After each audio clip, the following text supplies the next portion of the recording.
Ready to start our April work session. Let's see. Superintendent Scott, would you like to start with roll call? Yes, Madam President. Heidi Hensley. Mary P. Bagby. Here. Linda Davis. Here. Dr. Patricia Yeager. Here. Tim Denson. Dr. Mumby Anderson. Dr. Lakeisha Gant. Nicole Hull. Mark Evans. Here. Okay, it looks like we have quorum, so we can proceed with our agenda items. We will start with the board president's report. I don't have much this month with the exception of the search process updates. We are getting down to the wire in terms of selecting our final candidates for interviews at the end of this month, and should hopefully have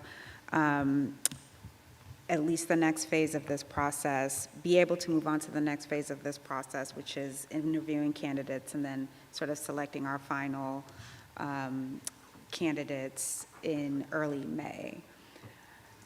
We do have an executive session today. We'll try to sandwich it between the work session and the regular meeting if we have time. If we don't, then we will amend our board meeting agenda to include an executive session after our board meeting tonight. Let's see. Mr. Evans, do you have anything that you'd like to add to our report? The ad hoc committee meeting went well this afternoon, and I'd like to thank Interim Superintendent Scott and staff for coming and helping us as we begin the process of getting this process down. And we should have something to present to the board at the May meeting. Okay. Are there any questions about that? All right. Thank you, Mr. Evans. And now we will move on to our item 4, our board policies, starting with policy KHA, which is the awards and scholarships first read. And if you'll notice, there is a policy memo at the very top of that agenda item. So if you kind of want to reference the memo for a quick review of if there were any changes, if the policy is required by law, what the changes may, what implications those changes may have, then you can look at that policy memo and then follow up if you have questions after reading through that memo. So we will begin with awards and scholarships. No changes were recommended, and per the memo, this is not required by law, but it is a policy that we have in the books. Any questions, thoughts, concerns for our legal team? All right, fantastic. So that's our first read. We will go ahead and move it along for second read with no recommended changes and public comment. Okay, next is policy KIA, political campaign materials distribution. And again, first read.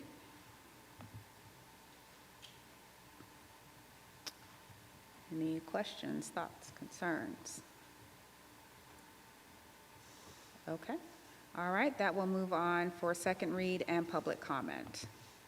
Next one up is policy CEG, Superintendent Professional Development Opportunities.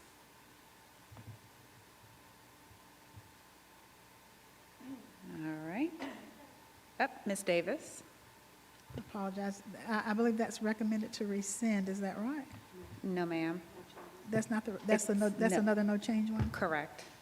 Okay. Thank you. Any other?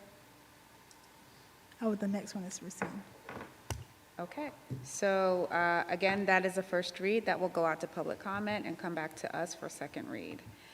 Policy CB, Administrative Personnel Ethics. And yes, Ms. Davis, this is the one that is recommended for rescission. Is that a word? Rescinding. It is today. It is today.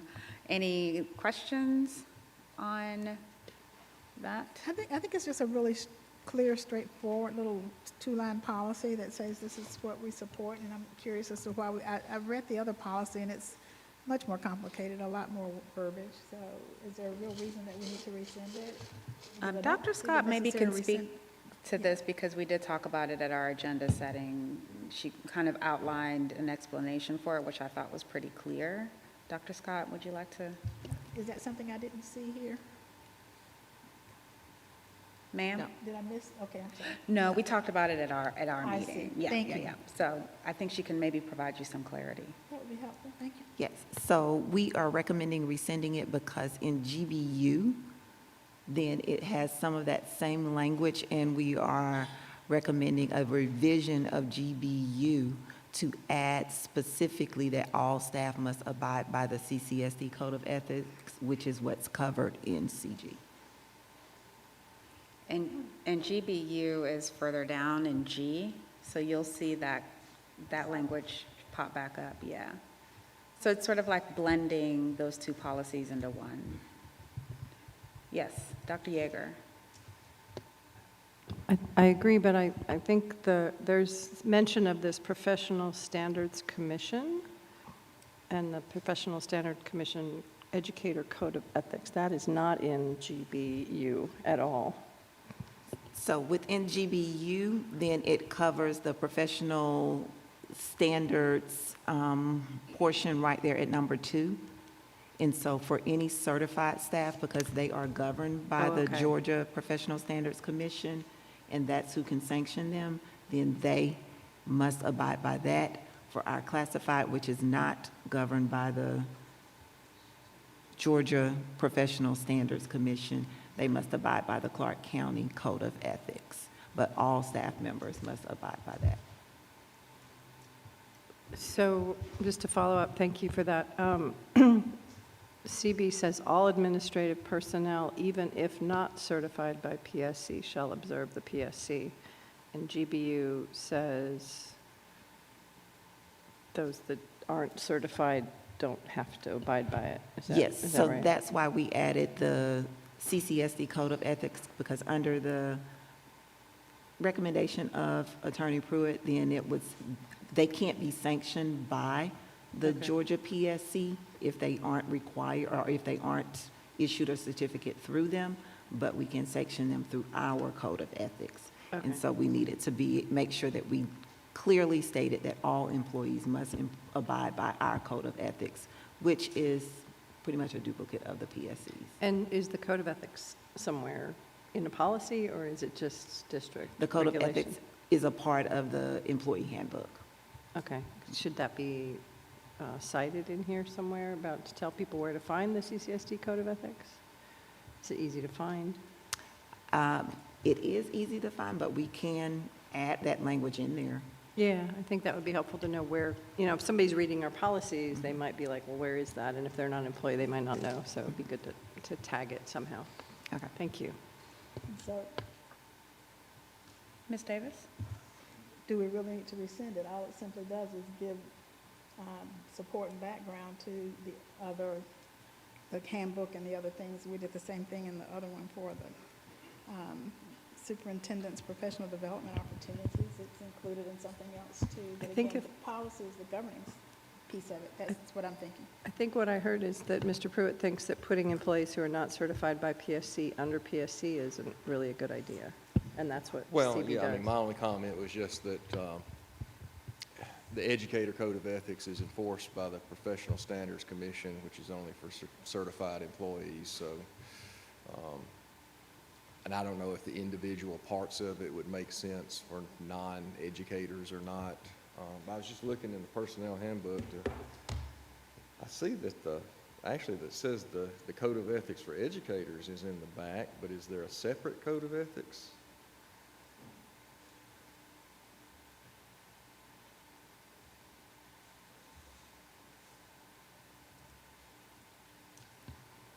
I'm sorry, a separate Code of Ethics for who?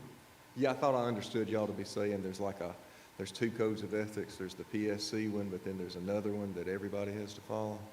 So the CCSD, Yeah, that's what I was looking for, but I was looking in the personnel handbook and I see the educator one's in the back, but I don't see this other one. starting on page 30, those rules and conditions of employment, we Oh, went through. is that what you call the code of ethics? Yeah, we can tighten up the language so it says Okay. the exact same thing. So, okay, so then moving forward, what we're talking about is tightening up in the CCSD manual, that is the CCSD Code of Ethics, including that language in policy GBU where the Code of Ethics reside in the manual. So specificity will be key for the second read, like having that language in there, but also saying exactly where it is in the Code of, in the manual. Were there other recommendations? Our recommendation is not to rescind it. Okay. Others? Okay, so we have one who would like to rescind it. Others have some thoughts for changes. So what we will do, since this is not up for vote at this time, we cannot vote to rescind. We will go ahead and move it forward for second read and put it out for public comment. And in the meantime, some of the changes that were recommended can be made. Ms. Palmer? So I think CB, what had been out last month for public comment, and GBU. So I think we're starting, CB starts the approvals. Oh, okay. So if you're sending it back, CB and GBU back, then we'll just pull that off and send them back for revisions. Yeah, since they are going to need some revisions before we can vote on them, we're going to need to send them back. So yes, starting with D are the ones that you can put on consent or pull off. Okay. Okay. Well, then let's go ahead for policy CB, since there's at least one board member who would like to discuss voting to rescind. We'll go ahead and send that back. And we will also go ahead and send back policy GBU for revisions. So those two policies can come back next month. Were there public comment for us to consider for further discussion on those two policies before we move on? I only had public comment sent to me for ABB, I think, Okay. and I added them in the, let me look.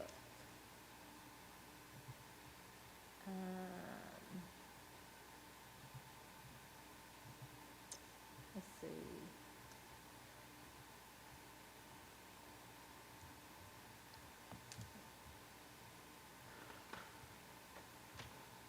Sorry, it was sent the email to me, so I was trying to find it. Let me look. And because I put it, I don't know if it was ABB. It was, yeah, ABB, Board Powers and Duties, and JCDA for the Student Code of Conduct. Those both had public comment? Okay. Okay, let's, okay, we'll talk about that, the ABB one, then when we get to that item. All right, so for CB and GBU, I think we're ready to move on. We'll revisit this in our May meeting. And then now we are at IBB, charter schools. There was recommended changes to adopt, and if I remember from our conversation, this is from the law that changed requiring some new systems to take place when reviewing charter school applications. So the floor is open.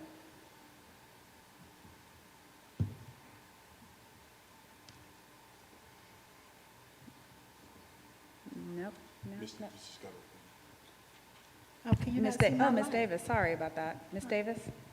Thank you. Again, I don't know, is this our second read you're saying on this? I honestly did not see all of the green, the red, all of the red on that. But my question when I read it today was, what happened to the board's role in the charter applications? Is that a question for board members or for Mr. Pruitt? Or whoever created the new policies and changed everything? So the changes are reflecting what the new legislation said, and so, Mr. Pruitt, I don't know, does it change the board's role in this in any type of way? So it's actually the regulation, it's regulation from the state board changed. All of that stuff that was in there before, that must have been a model that got out to everybody sometime in the distant past. A lot of districts had it, but it doesn't. I know when the first time that I had handled a charter school application here, I just called the guy at the Georgia Department of Education who heads that up, and he said, yeah, don't pay attention to that. And he told me how to really do it. So I guess they finally got around to just changing it. So now everything's laid out in that regulation you see cited there, and if you give me a second, I'll pull it up and tell you. Pretty sure the board still has the final decision, but I don't want to speak out of turn, so let me look at it.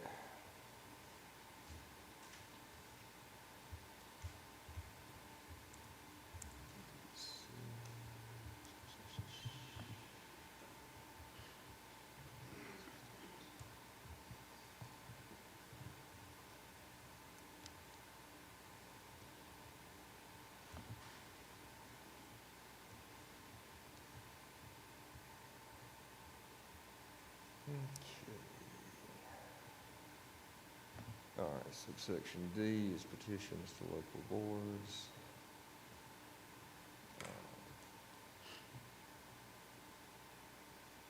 Okay, so yeah, a local board must by majority vote approve or deny a petition no later than 90 days after its submission.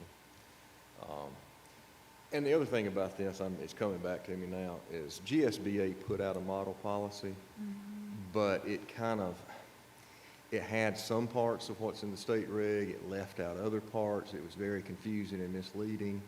Since everything that you really need to know is in the state reg, I just wrote that simple paragraph that says we'll follow the state reg. Okay. When I read this, it just looked like that the boards were, that the 90-day approval, the board having 90 days to approve it wasn't anywhere indicated in this policy. And that's because it's in the state reg. It's subsection D2. Okay.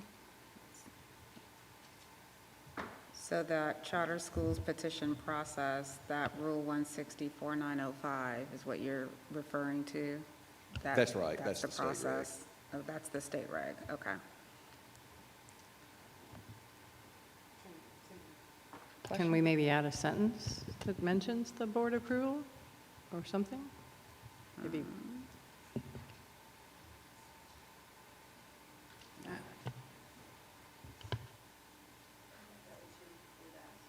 Oh, so in the green section there, like add a sentence saying that final decision of charter school approval resides with the board, something like that?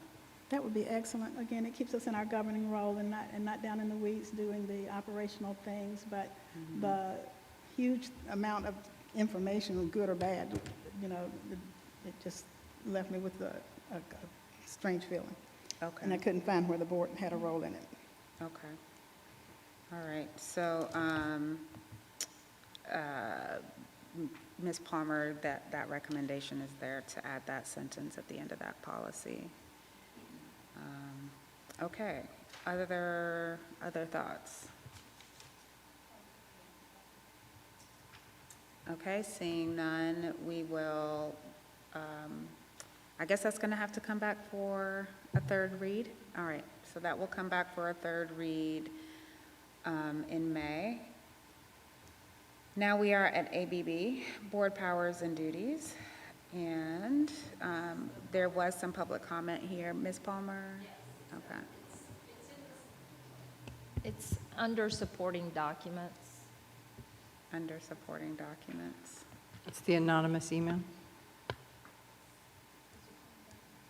Supporting documents. At the top of it. Oh, here? Oh, yes. Oh, it says it in big bold letters, right, okay.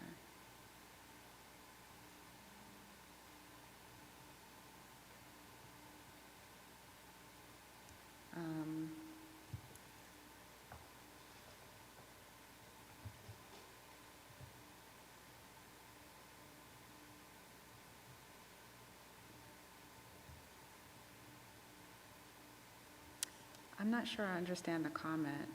Maybe, does anyone else have any? It seems like it's a governance versus operations comment, and Okay. there, the text of the policy says, "The Clark County Board of Education is charged by law with the responsibility of the operation of the Clark County School District," as opposed to the governance of the Clark County School District, maybe the point of the, Okay, so this letter. comment is saying that the actual statement should be that it's the responsibility of the operation of the Clark County School District, not the governance. it should say governance instead of operation. Oh, it should say, okay.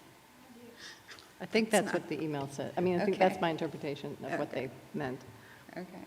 Do others have that same interpretation of what that meant? Okay. I'm not able to see that, I still don't see that, but now I did look up one of the policies underneath this anonymous thing right here. Thank you, that off, okay, thank you.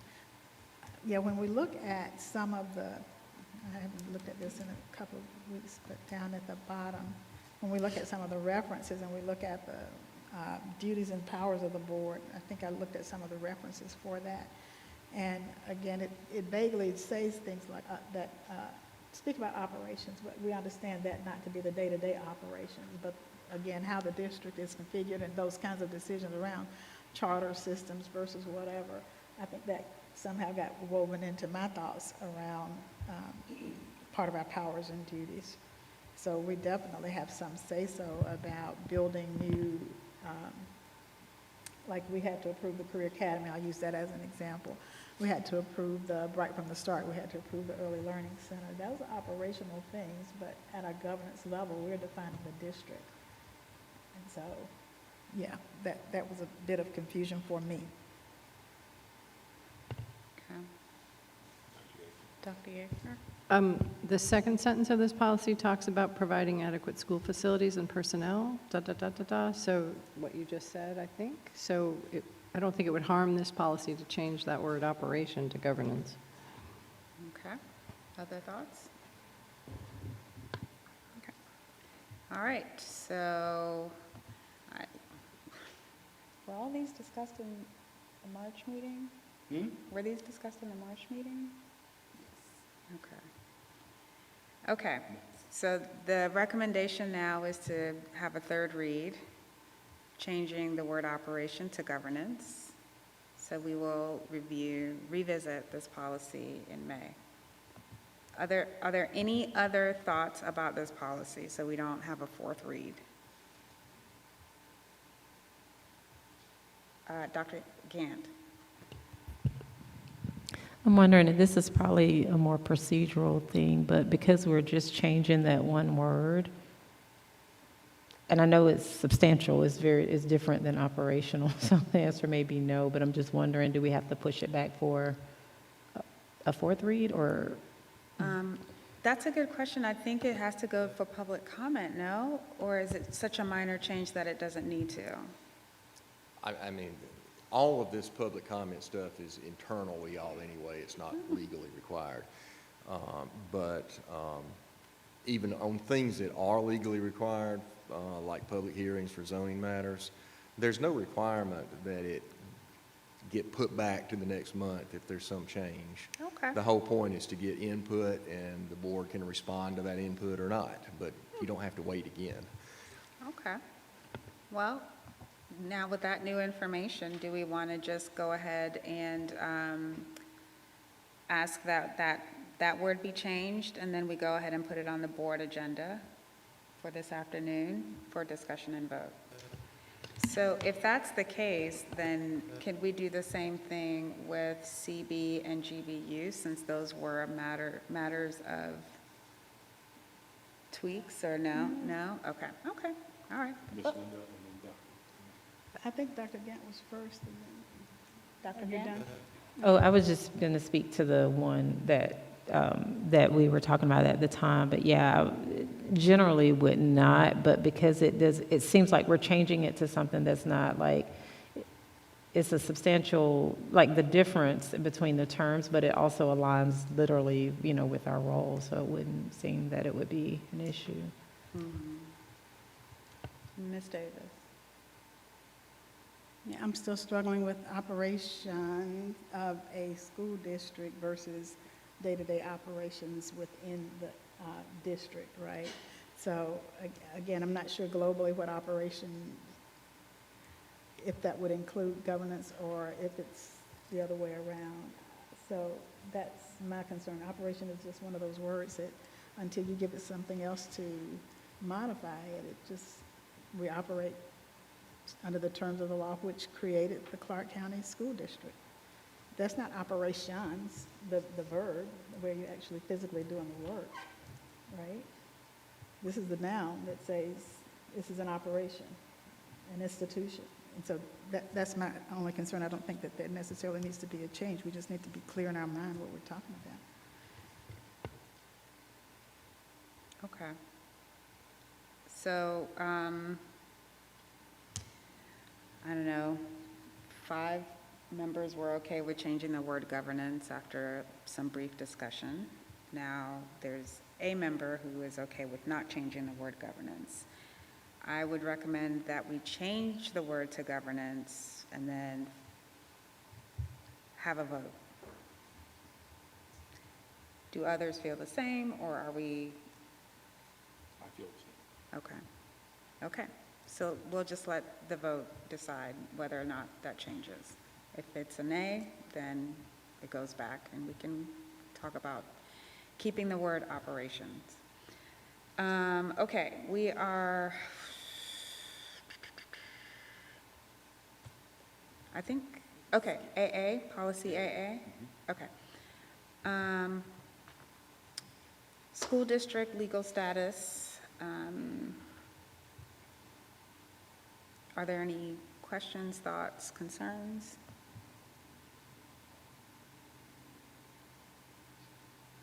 All right, seeing none, that will go on our board meeting tonight for a vote. And now we are at item I for future policies for review.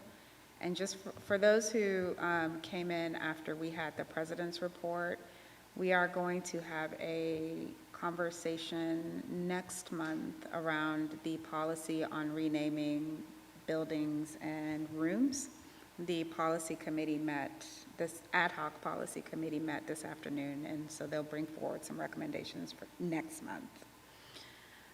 Are there other policies that we would like to bring forward for our May meeting?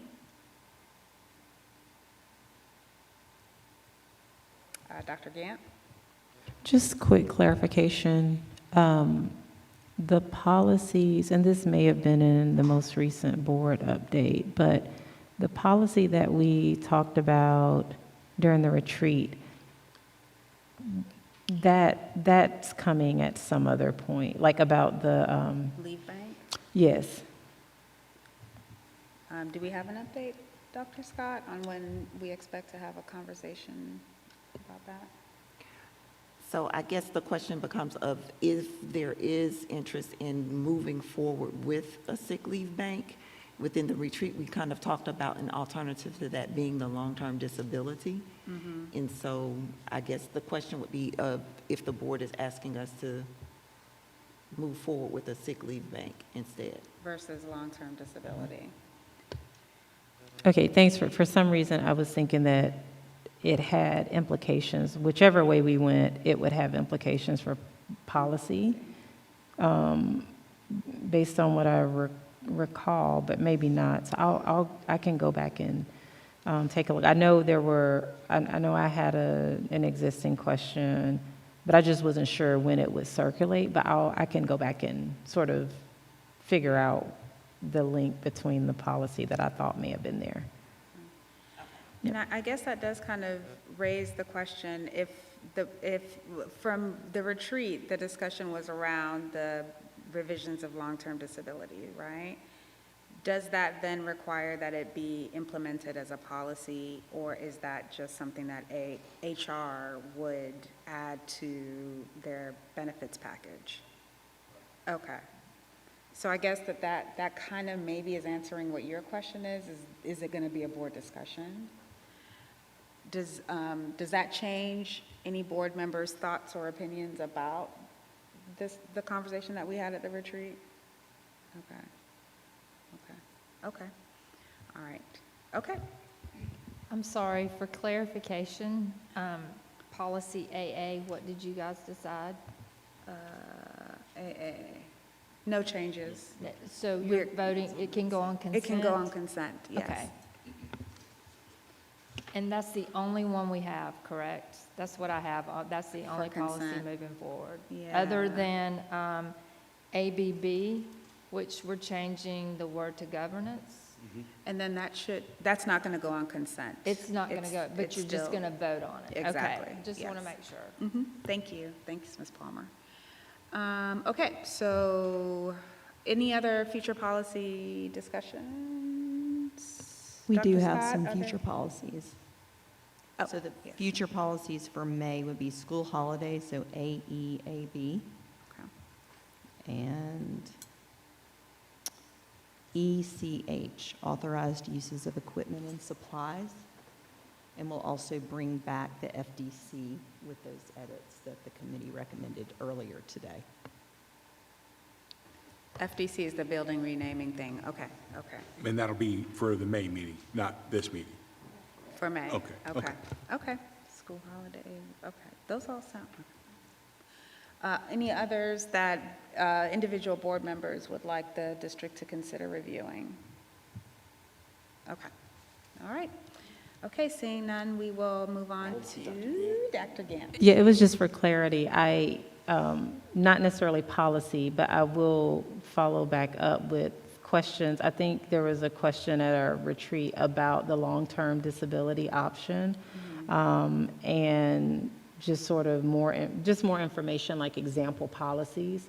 And so I think after having that information to look through, I think I'll have maybe a better sense on if I would like the board to consider us going back and looking at that policy. I just didn't want to give the implication that, like, I didn't have any other questions about the sick leave policy. Gotcha. Yep. Okay. And I will say, if you look in the board update from this week, then there is a link on the budget updates where we did go in and answer the questions that came up at the board retreat regarding the budget recommendations. Okay. We are now at consent agenda items, so we'll move down this list, and if you would like an item pulled, please be, very clear verbally. Otherwise, I'll just move down the line. Item A, March 12th, 2026 work session and board meeting minutes. All right, consent. Item B, early Head Start and Head Start carryover request. All right, we're going to pull that. Item C, I guess if we're going to pull it, can we go ahead and ask our questions? I can. Great. And so my question is, in the carryover, there was an amount of money that is carrying over from 24 to 25, 26 school year. And then I saw that you could also, it did not require matching funds. So is this money that can be reallocated, or is it, what do you call it? Is it actually earmarked for some specific thing? What generated the carryover? Ms. Moon, if you would come respond to that.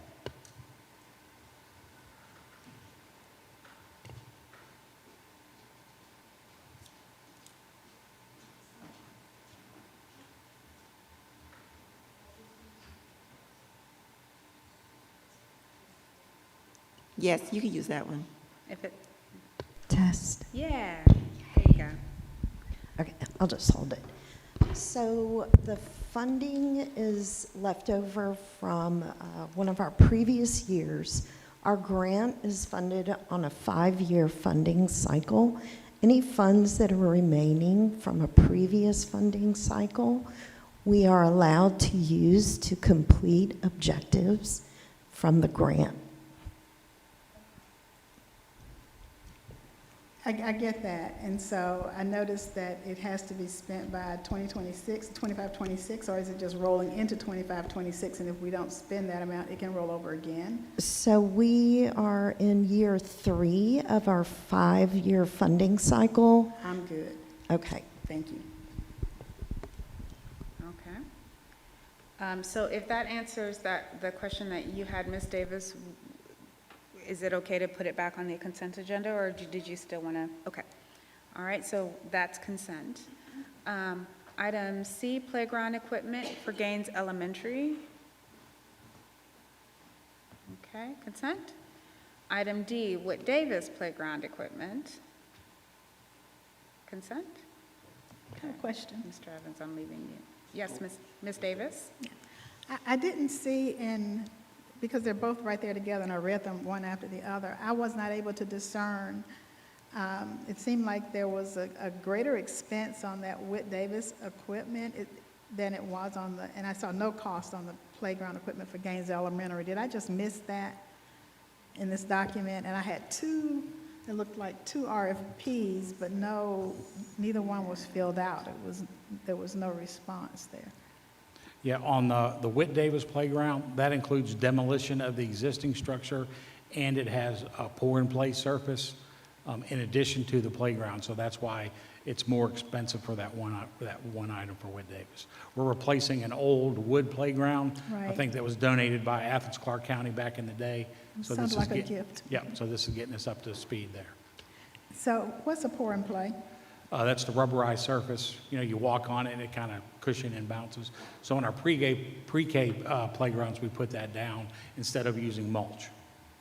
Okay, and so on the playground equipment for Gaines, we've had so many problems with erosion, with water, with mud over there. Are we considering something like that for Gaines as well? Well, Gaines, we're actually increasing the AstroTurf area to try to address some of those drainage issues, as well as during the construction, we're going to make sure that all the storm drains, we have adequate storm drainage and slope to them so that the playgrounds will drain properly.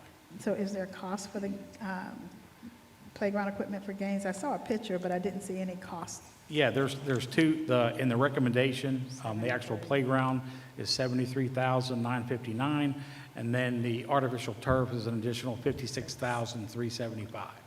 And that's for Gaines? That's for Gaines. So Whit Davis is actually cheaper, What's that, 150 something? 100 something, some number. 120? Yeah, one's 126, and this is what, roughly what's that, 129? So it's about $3,000 difference.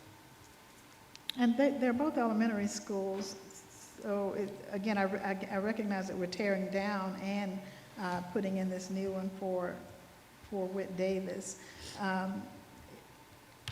Where's the equity in that? Are they both coming out about the same? Or Yeah, what are we because talking about? one's a pre-K structure. And So there's no a pre-K at Gaines? Well, we already have got new playground equipment for pre-K we at just Gaines. read The one for Gaines is for the older students. That's Okay. what, when we talk to the principal as far as what they need, Okay.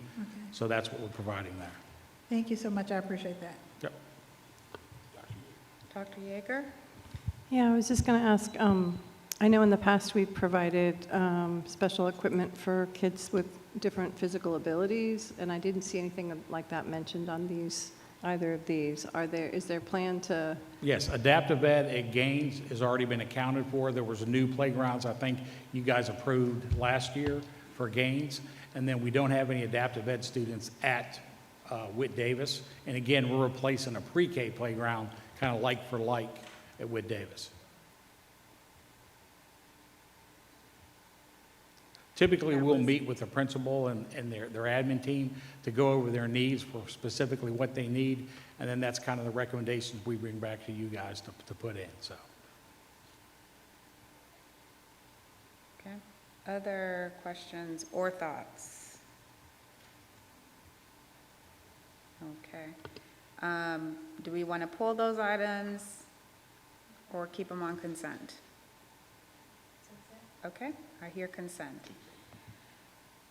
Data Analytics Service, item E. Okay, seeing no thoughts, consent. Field trips?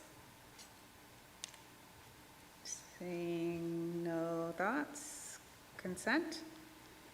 2627 Code of Conduct.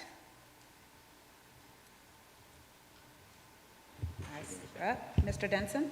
Yeah, I would like us to pull that so we can discuss further. Okay. Okay, do you want to discuss it now so that we've given the district some time to think things through before the board meeting? Sure, we can, and some of it is, really my questions are just tied to what was discussed last month, and I know we received a lot of inquiries from the public, about how some of the restorative justice practices, and specifically the contract with GCC, where that stands, and if that is going to be continued on as part of this code of conduct. Yes, Dr. Scott did have some input on that earlier today, so perhaps you can.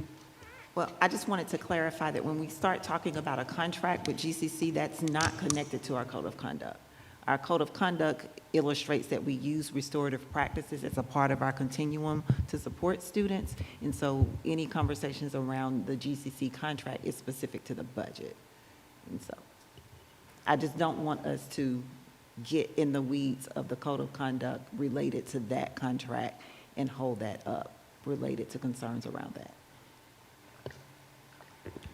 Okay, and I do understand that, but I guess it's difficult for me to understand how our restorative justice practices are going to be utilized in the code of conduct if we are changing how our restorative justice practices are even done within the district.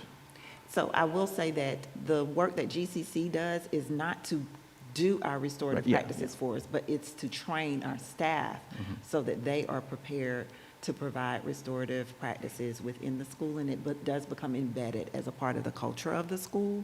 And so that contract with GCC was to make sure that they were able to provide the necessary training for the identified individuals that would serve as the lead team within that school. And so we did a 3-year contract with them, 2 years of training across all schools, and then a 3rd year of coming in to do touch points with schools that felt that they needed additional support.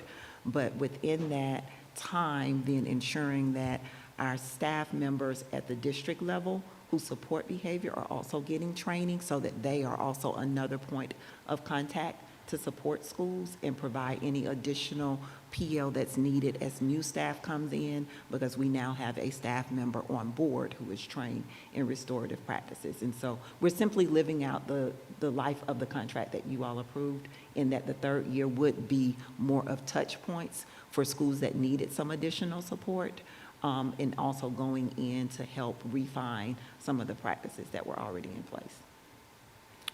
Okay, so, but I guess my understanding was that there. Mr. Benson, do you mind for just 1 second? Sure. If you Mhm, yeah. pause for you, and then allow Ms. Bagby to ask questions, and then we'll circle back to you. And then, Ms. Bagby? I have a concern about the student code of conduct. Yes, ma'am. I have a couple of, well, I wouldn't say how many questions I have, but I have some concerns. And the policy that we discussed last month is not on here. I couldn't find it. This one is JCDA, but the other one was, I don't have it written down here, but it was about the fact that the law enforcement agent has the discretion to decide whether or not a principal or the principal's designee can be in the room when they take pictures of a child, and it has not been addressed. It's not on here for this month. And I want to know about that policy. Is it being revised? And also, I have tried to get in touch with Mr. Cobb from the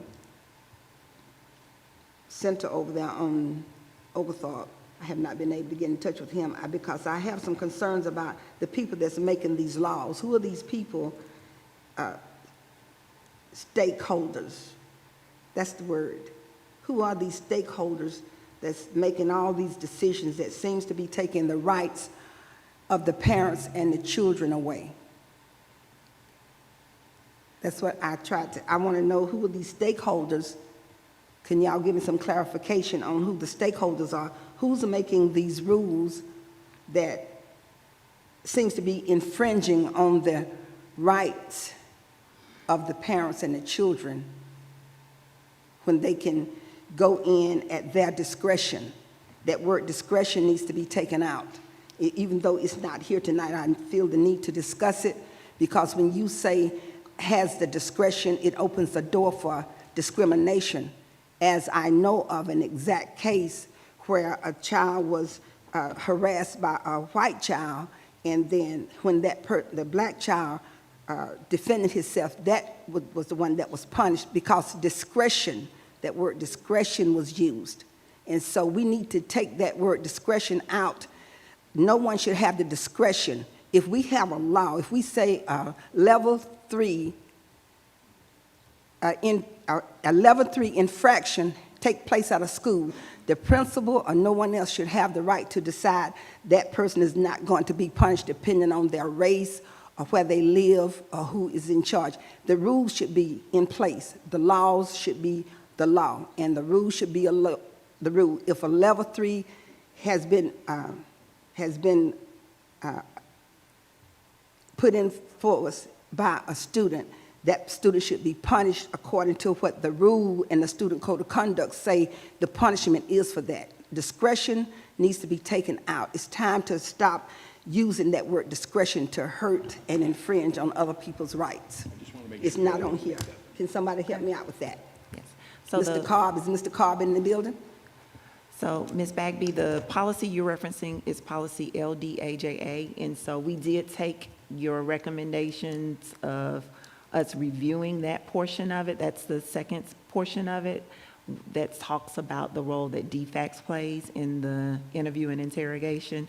And so the recommendation was that we go back and that we consult with our director of social work, as well as bringing in our director of counseling, so that we could look at that policy again in order to make those necessary adjustments to that. And so that's separate from the code of conduct. The policy listed in the code of conduct is the actual policy which states that we must have a code of conduct.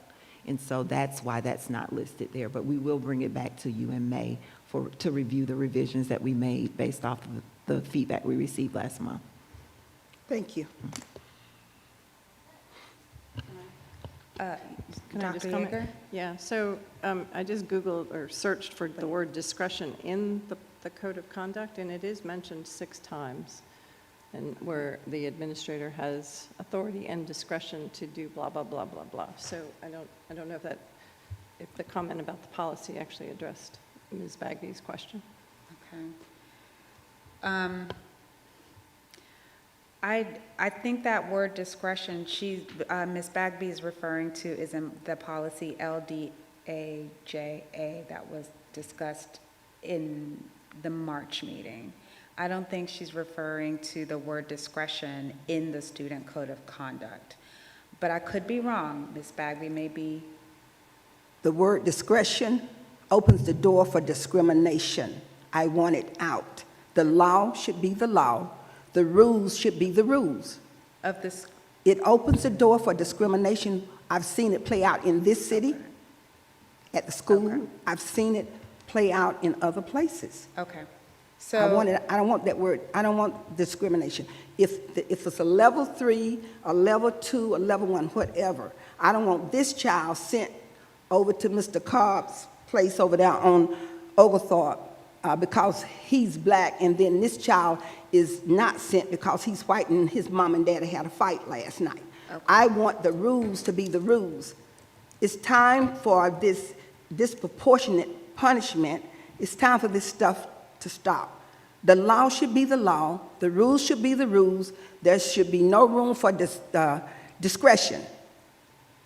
And it says in the last meeting last month, when all of the board ignored that in February, and my machine, for some reason, it said that I was offline, and I didn't understand that, but it said I was offline, and I don't understand how. I'm offline here. This is Clark County's equipment, and I'm at Clark County's building in Clark County's meeting.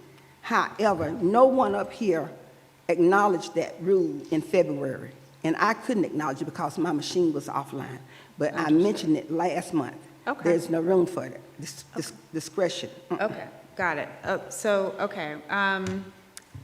Let's see, in an attempt to address this wording of discretion, there are, as Dr. Yeager mentioned, in the Code of Conduct, 6 instances of that word discretion. For example, schools at their discretion and with the approval of the superintendent and the board may adopt more stringent dress codes to include a requirement for school uniforms.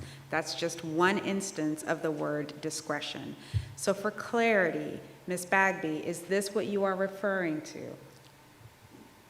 The language in this code of conduct, is that what you're referring to? Because that's the agenda item that we are discussing right now.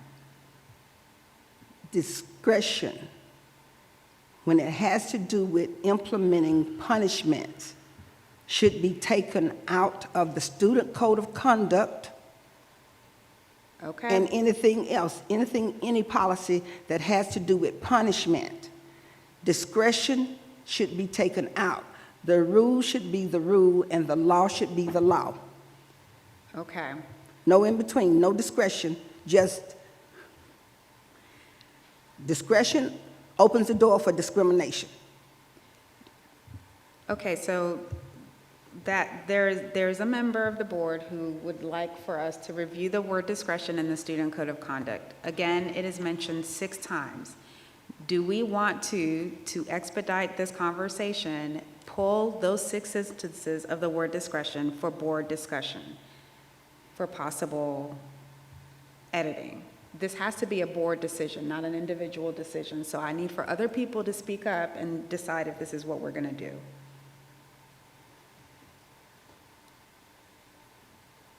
Dr. Gant. Can you clarify, Dr. Scott, when is the code of conduct normally, like, when do we like to have it, like, approved? It's before the school year starts, correct? Well, we typically want it approved in the spring, because then that gives us time to send it to the printer, to get it printed and be prepared for distribution at the start of the school year. And in the event that it's not, I suppose if it does not happen at that time, then we just sort of delay it a bit until it can get printed and ready for August or probably July. Correct. Okay. And so I guess the question you're asking is, do you all need to vote on it tonight? Or does it need to be moved to May? Yes, because like if we do want the district to go back and look at the word discretion, I mean, I'm inclined to agree. It's not something, but I do think it's something that changing the word in and of itself does not necessarily change the practice, because you have to have some type of matrix. You have to have some type of consistent response to resolve discipline infractions, or else you just change the language in the code of conduct. But, you know, it doesn't follow. So I don't know that that's going to fully get at the disparities that we, you know, were able to see. So yeah, but I was just sort of asking. And to Dr. Anderson's point, then I think that if that is a request of the board, is that we go back, then we would want you all to look at those 6 instances and let us know if we're talking about all 6 or, you know, 2 out of the 6, however many. Or if it's a matter of changing that singular word, but then also including other language that perhaps attempts to change the culture, which is what you're referencing, Dr. Gant. I mean, we need to give some sort of clarity on what the ask is, and I don't know if we're doing that right now. So the six instances, we can absolutely bring that back, and then perhaps ask that some language be included on what? Yeah, I would recommend, if I may, I would be inclined to agree with Ms. Bagby, but that we use just this time, this next month, to take a look at discretion. And if there are any changes that need to be made or taken out, we use that time to determine what those changes are, and if the district can even make them within the time frame. The other part of that, though, is that I do think it would be helpful, and this is sort of indirectly related to what Ms. Bagby was saying. I think it would be helpful at some point for us to have some type of, I know, Dr. Scott, I think you mentioned, well, we've had like a presentation on like our behavior and our practices, but truly like the direction, like sort of strategically where we're going with behavior, what our goals are, what the realities are as it relates to disparities, what our interventions are, and then this relates to the conversation that we had last month. What is the impact we're having, whether we're talking about restorative practices, whether we're talking about practices that we're doing inside of ISS. But I think each time we consider sort of these things in part, we probably like slow up the process, but it's truly because we're trying to get an idea of like what the reality is and how are we going to address disparities, and is it working? So to your point, I had the conversation with Dr. Elder earlier this week for us to look at how are we going to provide you all with that level of update, thinking about the fact that we did have requests a position of a director of behavioral supports. And so in June, we were prepared to bring before you a report with Dr. Tolbert to very much unpack that, to be able to share the data for the year, as well as the intervention supports, the things that have been done around the professional development for the members of that team, as well as any other additional things that they're looking to do to address any spots where they feel like we're still seeing levels of disparity, but then also spikes in behavior. So that will be coming in June. Okay. Ms. Babby? I have a question for Attorney Pruitt. The word discretion, am I right or wrong? Does that allow to open the door for discrimination, the word discretion, in legal context? It's a valid concern. At the same time, everything you'll see in the code of conduct when you see the descriptions of what constitutes a level 1 or 2 or 3 for any particular offense, discretion's inherent in all of it. Off the top of my head, I don't really know why the word discretion is in there, so that's why they need time to look at those 6 instances. But yeah, about the best you can do in the law is to give as much objective guidance and guardrail for that discretion as possible, but and you're exactly right, that's the reason, because it leads to opportunities for discrimination. But it's not as easy, it's not quite that black and white. You do the best you can with objective criteria to guide that discretion, but you can never remove it entirely. Mr. Evans? Hey, Mike, help me out with my Latin here. Dura lex sed lex. The law is tough, but it is the law, right? That's a little Cicero for us here on a Thursday night. What I remember is more recent hard facts make bad law. Yeah, there you go.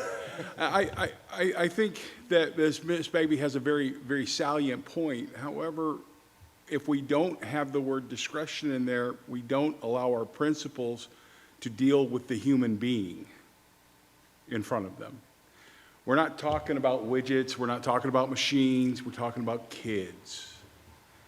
And if we have these hard, fast laws, and if the law is the law, then there's no wiggle room for that. And if there's an unfair treatment, that's why they can appeal to us.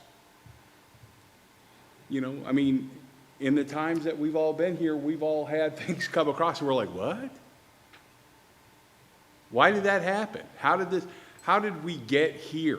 And I think that that's been more instructive than that. So while I understand the point, if we don't have the word discretion in there, all of a sudden this kid doesn't have a chance, because now that person has to do that.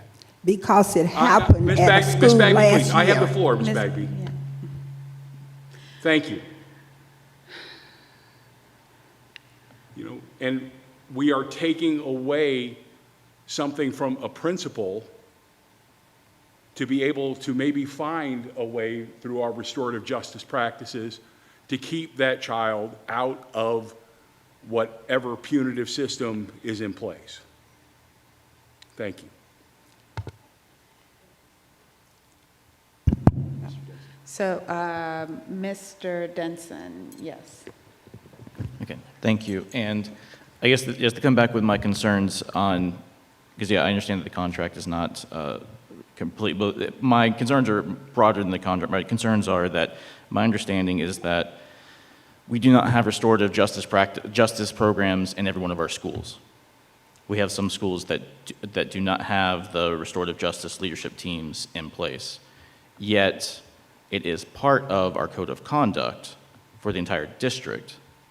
And so then it does come down to a little bit of a thing of equity of do all of our students have access to restorative justice practices as part of their code of conduct and as part of outcomes from their behavioral issues.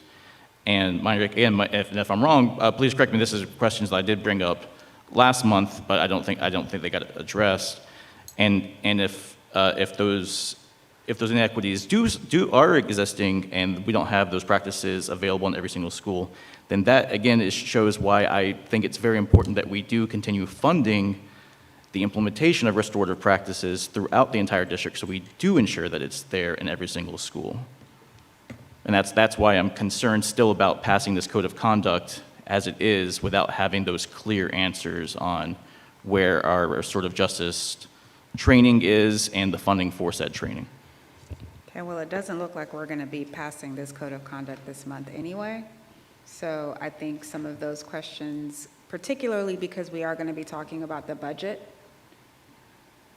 right? We can maybe have that same conversation during the budget discussion, and then the code of conduct is not going to be on the board meeting's agenda for a vote tonight anyway. And then Ms. Davis, and then Ms. Bagby. So, to Tim's point, I do believe we hired another company in the last 2 or 3 years that came in to do the restorative training. I believe that we saw at one time a contract that said that that company would also do the training because the capacity wasn't there for GCC to reach all of our schools in a timely manner. And so we were creating this whole disparity thing among our schools because we had one contract that couldn't cover everything. And I believe we had hired another company to come in. I distinctly remember that. I don't know the name of that company. If somebody could verify that for me.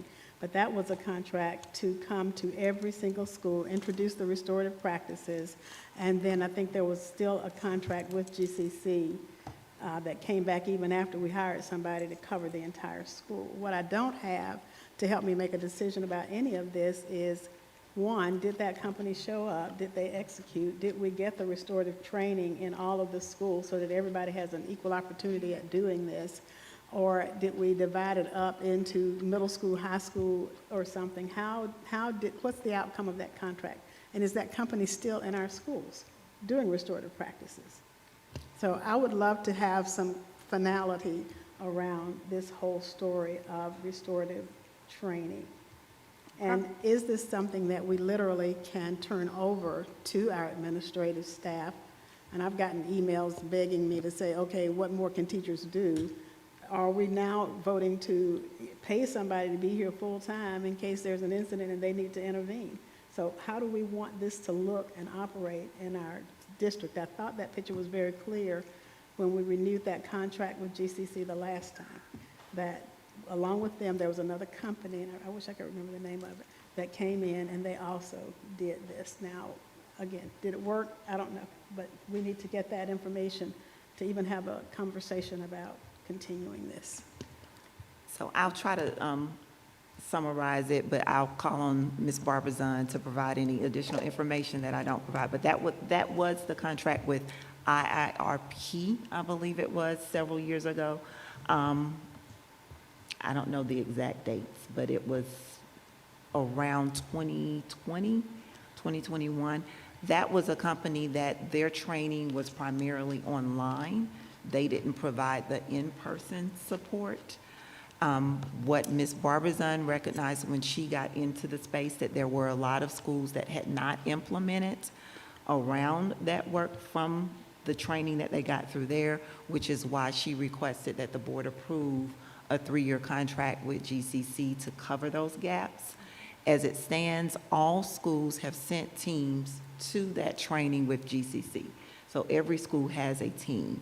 The level of implementation varies from school to school as far as whether or not their teams are fully functioning and able to conduct without levels of support. But again, we do have staff members at the district level who are trained and who have been called on by many schools to come in and support them as they are continuing to build out the capacity across the teams within their school. And so we are at the stage now of supporting those schools, ensuring that up, but then also looking at, are there some additional people within the schools that need training as well, and looking to utilize GCC to support that in the 3rd year, but recognizing that we don't need the same level of support because all schools aren't needing that off-the-ground support. And every school has sent teams in the past 2 years to get the training provided by GCC, and that we do have staff on board here at the district level that is prepared to support around restorative practices as well. Thank you so much. Okay. Ms. Bagby, I think you still had your...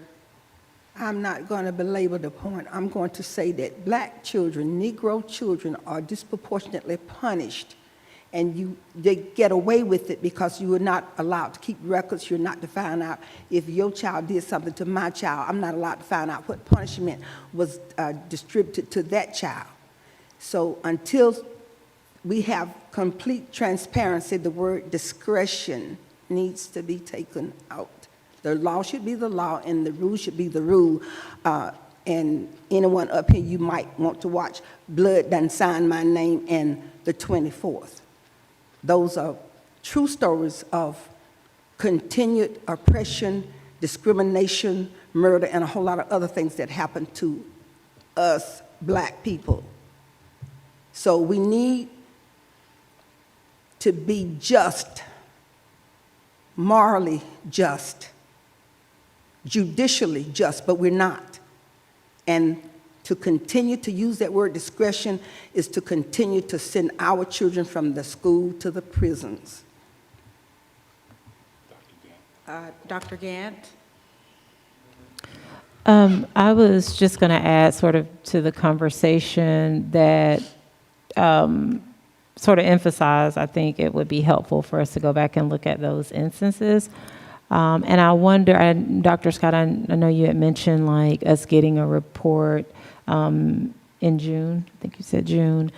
I wonder too if the district, if you might consider almost like a sort of a behavior summit or some type of extended time, because there really are so many different elements and ways that the interventions do come into play here. And so it's not just, it's the code of conduct, but it's also the restorative and building the capacity, and it's also the interventions that we have done that I think we are going in the right direction. But if we sort of know like the realities of where we are, then I think it gives us a better perspective each year as the code of conduct comes up. We know what we're working towards. Like we know that, okay, we had whatever, 6,000. So I was just doing a quick glance of our data dashboard. And we have this amount of students who have had this particular infraction. And then it allows us to see areas that we need to improve maybe more, because once we move discretion from the code of conduct, once we shore up the interventions and ask questions of what effect, not necessarily what we are able to see, but is there a significant effect on these particular infractions when a school has a restorative approach, then we can go and look at other areas where there still is discretion that is a bit beyond our control, but we can layer the training. So like when we look at student incivility, that's a category that catches a whole lot of referrals, but it's very subjective. And that is something that is sort of beyond the school district's control. But then if we're actually looking at the data and evaluating the data and examining the data, it puts us in a position to go and see, like, what else do we need to do? What other trainings might we need to have with, you know, the organizations that we're working with, so that they know when discretion is there and it's beyond our control, this is the framework, this is the practice that we take. So I guess I'm just asking, even in June, I do appreciate that we're going to get an overview, but I wonder if that will be enough time for us to truly, almost like strategically where we're going with the district. You know, I really do feel that we sort of need to have in there culture and behavior as a, you know, as a part of that. Okay. All right. I don't know what to do with that. That was a lot of discussion, and I'm hoping that you all were able to sort of take that and be able to make some revisions, not just to the student code of conduct, but to some future presentations, future information that you could present to the board in tandem with next month's discussion of the student code of conduct revised and the ongoing budget discussions that we are having as well, and that can be all wrapped in together. Okay, all right. So we're going to pull the student code of conduct. All right. FY26 retention supplement. We're still discussing consent, right? Okay. Okay, keep it on consent? I did have a quick question. Yes, Tim. Mr. Denson. Sorry. Not a doctor. Yeah, my question, and I just wanted to confirm, because I did get, I'm fully supportive of this, did get some questions though from some people.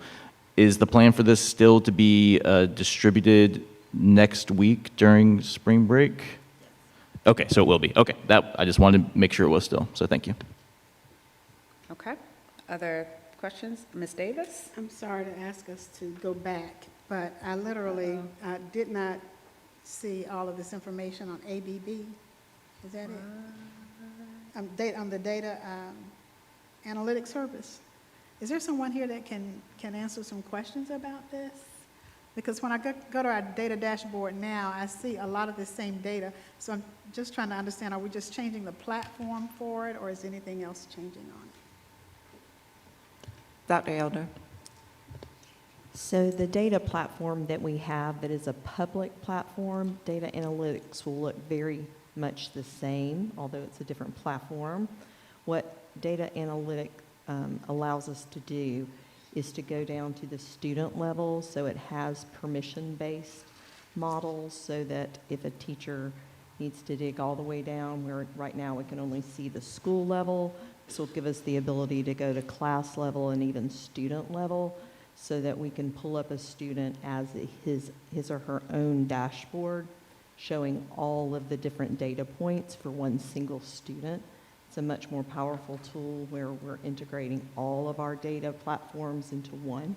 So it definitely expands the capacity of what we'll be able to use for our data, but the public facing will look very similar. It will only stay at the school view. So we're not losing any capacity to look at the dashboard. We can still configure it the same ways, get the same data. So iReady already goes down to the student level. So what is being added here? So that's a great question. So iReady is just one data point of many. Right. So this analytic view allows all of these platforms to speak to it, so that we can think of a student baseball card where all of the data points, including milestones, attendance, behavior, all of those pieces become that student's dashboard. And with specific permissions, we'll be able to use that in real time. That really comes into play when we're trying to put MTSS and offer interventions and supports to students. You can really quickly get to whether this is an attendance issue, a behavior issue, or maybe it's a whole child issue, but you really do put the data in front of you, whereas we would be pulling all of those pieces in real time. Okay. Thank you. That stops me from making assumptions. How soon will we have this? not quick enough. I think we will start as soon as your approval comes from the board, then we'll begin directly working with them with the hopes of July 1. That's awesome, thank you. Okay, so that was item E, right? Okay, and then we're just going to keep that in, that's already in consent? Okay, okay. So then we were at H, and I guess that's going to stay on consent. I don't think anybody had any issues with that. Okay. So everything stays on consent with the exception of the code of conduct, and that will get pulled for revisions and discussions in our May meeting. Now we are at item 6, contract and personnel. Well, I don't know. That's it, right? Like, we're just going to put it on the board meeting agenda. Okay. Okay, and now it is 6:20, so we can do an executive session now, have 40 minutes to discuss matters of superintendent hiring, firing, or evaluation. Is that all right with everybody? And if we do need to extend to an after-board meeting executive session, then we can add to the board meeting after this one. Is that cool? Cool? Okay. So I need a vote for, don't I? Do I need a vote? I need a motion, yes. Motion for executive session, right? I move that we go into executive session. All right. I thought I heard a second. Ms. Davis, did you second? Okay. Okay. Oh, okay. All right, motion made and seconded by Dr. Yeager and Mr. Evans. All in favor of going into executive session at 6:21, please raise your hand high and say aye. Aye. All right, motion passes. Thank you. We'll see you at 7 o'clock.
All right. Hello, everyone. Welcome to our April regular board session. And we're going to go ahead and call the meeting to order and begin with roll call. Superintendent Scott. Heidi Hensley, Mary P. Bagby. Linda Davis. Here. Dr. Patricia Yeager. Here. Tim Denson. Here. Dr. Mumby Anderson. Here. Dr. Lakeisha Gant. Here. Nicole Hall. Mark Evans. Here. All right, looks like we have a quorum, and we can proceed with the agenda. We will start with our silent meditation and pledge of allegiance, beginning with the silent meditation.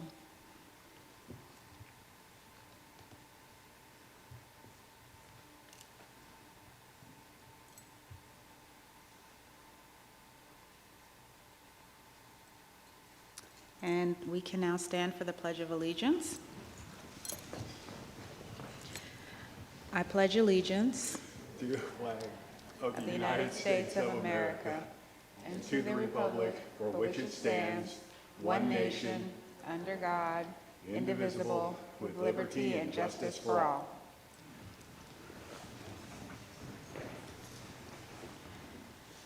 Okay, and now for our favorite part of our agenda, the awards and recognitions. Dr. Moore. Good evening. Thank you, Dr. Anderson. Good evening, Dr. Scott, board members. We have a few student staff recognitions, as you can see, so we'll go ahead and get started. We'll start our student recognitions off with the multi-award-winning Hillsman Student Council. Formed in 2019, the council provides students in grades 6 through 8 with many great opportunities for building leadership traits and participating in school and community service projects. The council's motto is Lead, Serve, Inspire, and the council has certainly done that, as they have now received 17 state awards over the past 5 years, including 5 most recently at the Georgia Association of Student Councils annual convention. At this time, I'd like to invite the members of the Hillsman Student Council and their advisors to the stage while I tell you a little bit more about them. For the second consecutive school year, Hillsman was recognized by GASC as a Council of Excellence.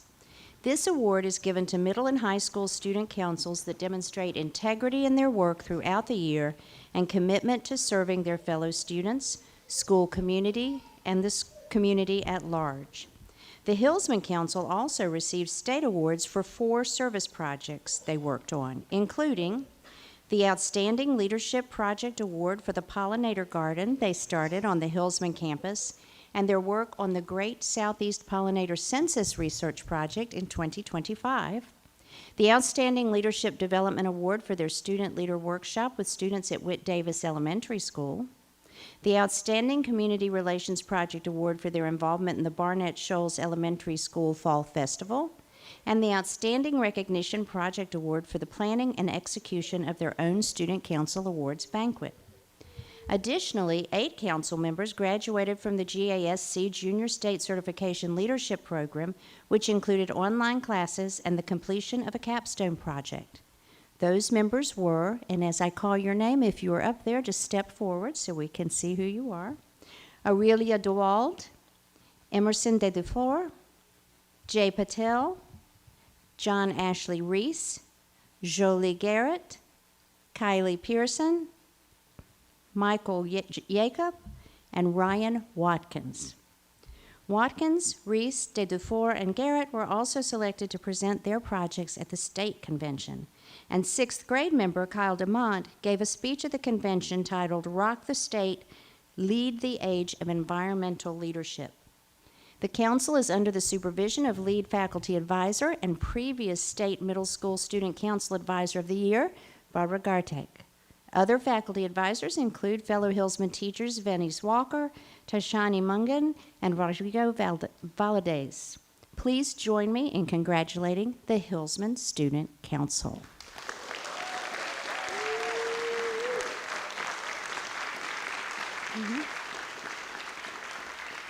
Okay, you may be seated. Thank you for coming. Next, We have a group of high school students who have either been selected to attend or have been designated as alternates for the annual Governor's Honors Summer Residential Program. GHP is a month-long residential summer program for high school sophomores and juniors held on the campus of Georgia Southern University, where students attend classes in the morning and afternoons in specific areas of study and participate in a wide variety of social and instructional opportunities every evening. It is a very prestigious program, as more than 4,000 students across the state are nominated and apply for the program every year. Out of this group, approximately 1,500 are named semifinalists, and then around 600 are selected as finalists, meaning they are selected to participate in the program. This school year, CCSD had 30 students nominated by their teachers.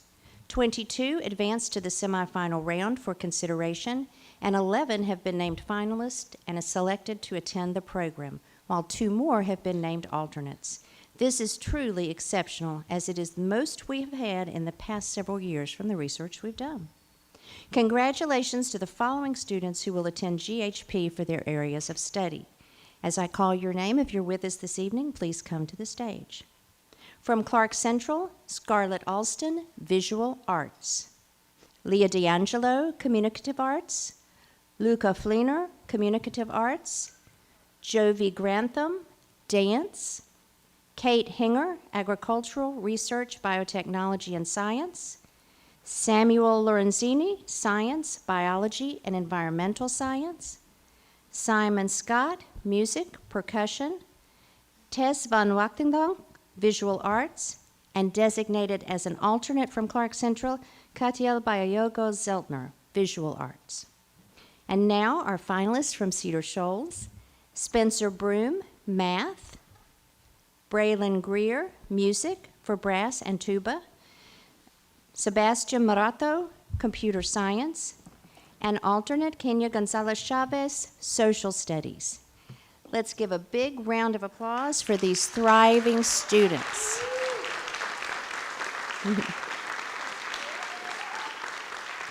Thank you very much for joining us, and have a great time this summer. You may be seated. Next, moving on to our staff recognitions, we will start with our Employee of the Month for April. Our Employee of the Month this month is Dominic Green, Special Education Paraprofessional at Barrow Elementary School. And I'll ask Ms. Green to make her way to the stage now. Ms. Green has been at Barrow since 2024 and currently supports students in Ms. Lexi McCullough's 3rd grade class. Just go right up there and stand, and I'm going to talk about you for a few minutes, but it's going to be okay, all right? Who have IEP plans and also provides instructional support during specials classes for 1st, 2nd, and 5th grades. And she is doing this all while simultaneously working to complete her bachelor's degree. Ms. Green was nominated by one of her colleagues, teacher Abby Brink, who noted that she has established strong relationships with students and coworkers and is always eager to learn and to grow in her own knowledge and abilities. Ms. Brink describes Ms. Green as a quiet, calm presence in the chaos of a classroom. She moves with stealth through the room, quietly providing support and assistance from student to student. And we witnessed that just this week. Very quiet, very unassuming, and doesn't like to be in the spotlight much, do you? She is able to communicate with individual students without causing extra disruption to instruction. She is not afraid to ask questions and extend support beyond her responsibilities. I have had the opportunity to work with many paraprofessionals over my nearly 20 years of teaching experience, and Dominic Green is one of the hardest working I have ever had the good fortune to work with. Barrow Principal Dr. Ellen Sabatini adds that Ms. Green is a patient and compassionate paraprofessional who builds strong, positive relationships with students by taking the time to understand their individual learning styles and preferences. She seeks out different perspectives and consistently tries new strategies to better support student growth. Even in challenging situations, Dominique remains calm under pressure and encourages students to approach each day as a fresh start. She collaborates closely with teachers, sharing valuable insight on how to best support each learner. Always willing to go the extra mile, Dominique's dedication has not gone unnoticed. Staff have consistently commented on the meaningful growth they've seen in students as a direct result of her care and commitment. Please join me in congratulating our Employee of the Month, Dominique Green.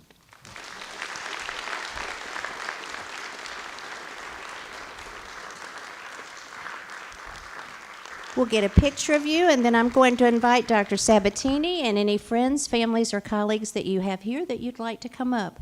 And board, if you'd like to come on up and join this group, I'll invite you to do so at this time. We also want to thank, as everyone's making their way up, the Athens Area Chamber of Commerce and local businesses for once again supporting our Employee of the Month program by contributing to the winner's gift bag. And Dominique, you're going to have a really good time going through that. It's packed with things. As a reminder, any member of our community may nominate any full-time CCSD employee with only 1 year of service for this award. You just stay right there and we'll take a picture with everybody. Yeah. You can go to the link. Yeah, there's a lot of people. And one day you'll thank me for this. You'll all right, look this way and say winning. All right, thank you. Now you can be seated. Thank you. Congratulations, Ms. Green, and thank you for all that you do for our students, Barrow, and our district. Next, we would like to highlight another of our many outstanding employees for receiving a huge statewide award. In case you somehow missed it, because it was everywhere, we're very proud, we are excited to share that one of our school social workers, Ms. Angela Gay, was recently named School Social Worker of the Year by the School Social Workers Association of Georgia. She is joining us tonight. I'm going to ask Ms. Gay to make her way to the stage, please. Let's give her a round of applause.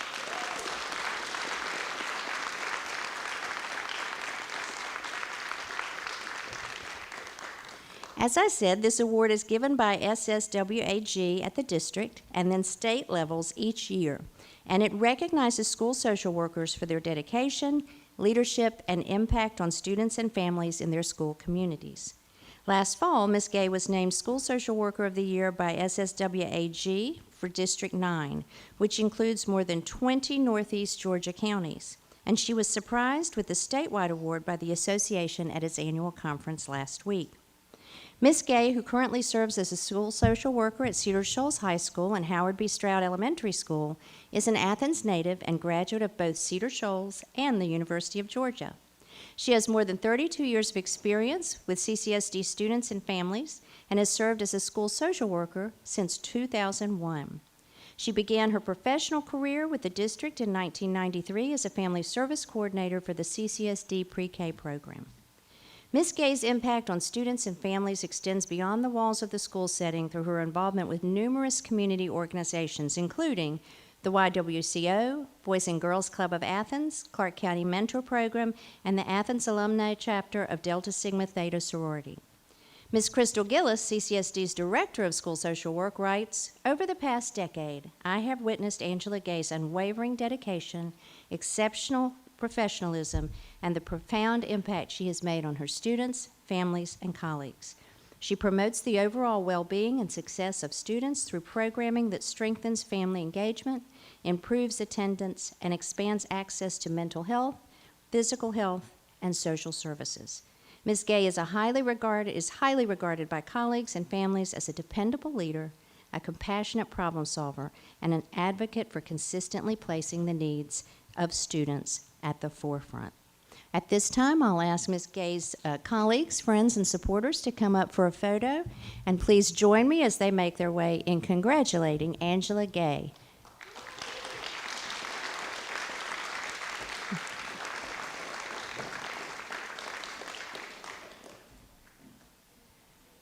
We are so proud of you and are so pleased to have you represent us in such a powerful and important way. Look this way. Thank you very much.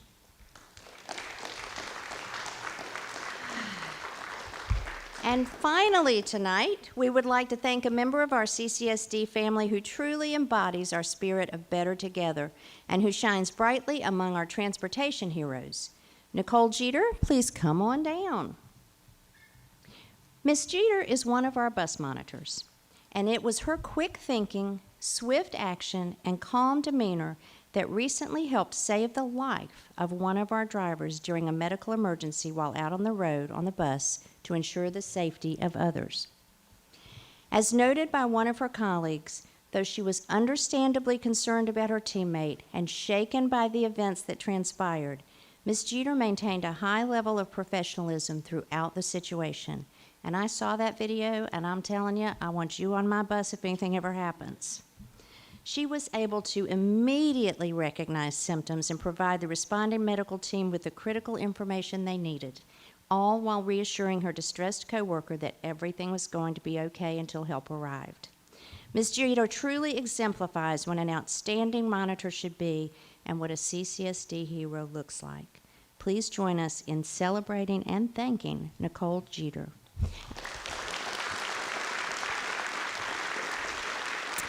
And I will ask her friends and colleagues to come up for a photo.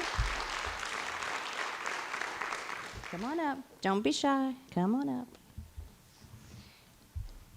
We thank you for going above and beyond and doing what was right at exactly the right time.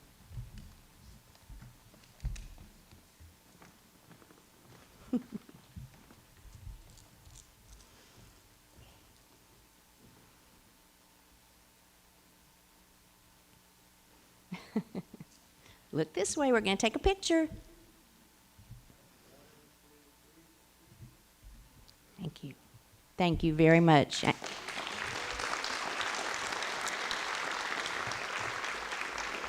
Dr. Scott, that concludes our recognitions for this month. I'll now turn this back over to the board for any recognitions you all may have. Thank you. Thank you so much, Dr. Moore, and congratulations to all the students and the staff who received recognition this evening. If you were here simply for recognitions, you are welcome to leave at any time. You will not hurt our feelings. And in the meantime, we will go ahead and proceed with the remainder of our agenda, unless there are individual board members who would like to recognize anyone or anything or any events. Okay. Ms. Davis? Yes. I had the privilege of getting here yesterday in time to see, was it yesterday? The final presentation of Dr. Jennifer Scott's Student Advisory Board. There were 4 extraordinary groups who came up with some very innovative ideas about making our school better, and the relationship that she had with them was so evident in their approach to her and the warmth that you felt in this room and the parents that came out and the schools that came out to support her. I felt like I was at GSBA conference, and we didn't video it. I can't believe that. So congratulations, Dr. Scott. That's a program we've tried for a while. I am so grateful that we are hearing from all of our students. All right. Anyone else have any remarks or recognitions? Okay. Could I make an announcement, ma'am? Yeah, sure. So this weekend at the Historic Morton Theater is the first African American Film Festival that will be taking place here in Athens, and it's free. Now, we do ask that you go to the Morton website and sign up for tickets. They're free. But there's a lot of talent here in the city when it comes to the visual arts, and a lot of graduates from our schools are participating. So I'll be there, and I hope to see you. Thank you, ma'am. All right. Anyone else? Okay. We will now move on to our next item on the agenda. We do not have public comment today, so we will skip item 5 and go directly to item 6, which is to adopt the agenda with a revision to add executive session. Make a motion that we accept the agenda with the amendment that we add an executive session at the end of the session. Second? All right, the motion was made by Mr. Evans and seconded by Ms. Davis. All in favor of approving the agenda with that amendment, please raise your hand and say aye. Aye. Okay, that motion passes. Now we are at our consent agenda items, and as a reminder to the public, these are items that were discussed either briefly or in detail during our work session and have been combined into one vote as consent. We need a motion. I'll make a motion for us to accept the consent agenda. Second. Okay, that motion was made by Mr. Densent and seconded by Dr. Yeager. All in favor of approving the consent agenda items as presented on the agenda, please raise your hand and say aye. Aye. Okay, that motion passes.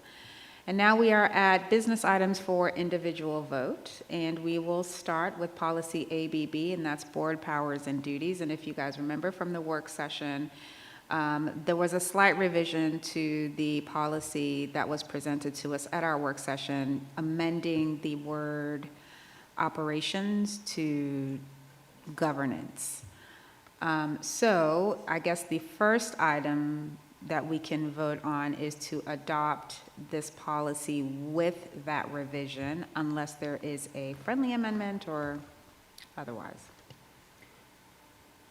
I have a clarification. Yeah. Okay, go ahead and do the motion. I move that we adopt as amended. Second. Okay, that motion's made by Dr. Yeager and seconded by Mr. Evans. Now the floor is open. And so the sentence reads, operate, right, as opposed to operations. And so we would want to put govern instead of governance if we are going to keep the spirit of it. Am I reading in the wrong place? Okay. Which way? The Clark County Board of Education is charged by law with the responsibility of the governance of the Clark County School District, which is a political entity separate from the unified government of Athens, Clark County, Georgia. That's different, thank you. That takes care of my concern. Okay. Any other comments, suggestions before the motion is voted on? Okay, all in favor of approving policy ABB, board powers and duties, please raise your hand and say aye. Aye. Okay, all opposed? So there's a 6-1? It was a slow aye. Okay, got you. Okay, that motion, it was a slow aye. That motion passes with one slow aye and a lot of fast ayes. All right, next on the list is the contracts for the upcoming school year. Make a motion that we accept the contract list as written. Second. All right, motion made by Mr. Evans and seconded by Dr. Yeager. All in favor of approving the contract list as presented, please raise your hand and say aye. Aye. Okay, and that motion, I think, passes unanimously? Okay. And then up next is our personnel. I'm going to need a motion. I move that we approve the personnel report. Second. All right, motion made by Dr. Yeager and seconded by Mr. Denson. All in favor of approving personnel for April, please raise your hand and say aye. Aye. All right, that motion passes. Yes, you looked around, right? I didn't check, you looked around, it passed? Yeah. Okay, sorry. Okay. Now we've got our financial updates. February 2026 financial reports, Mr. Greiner.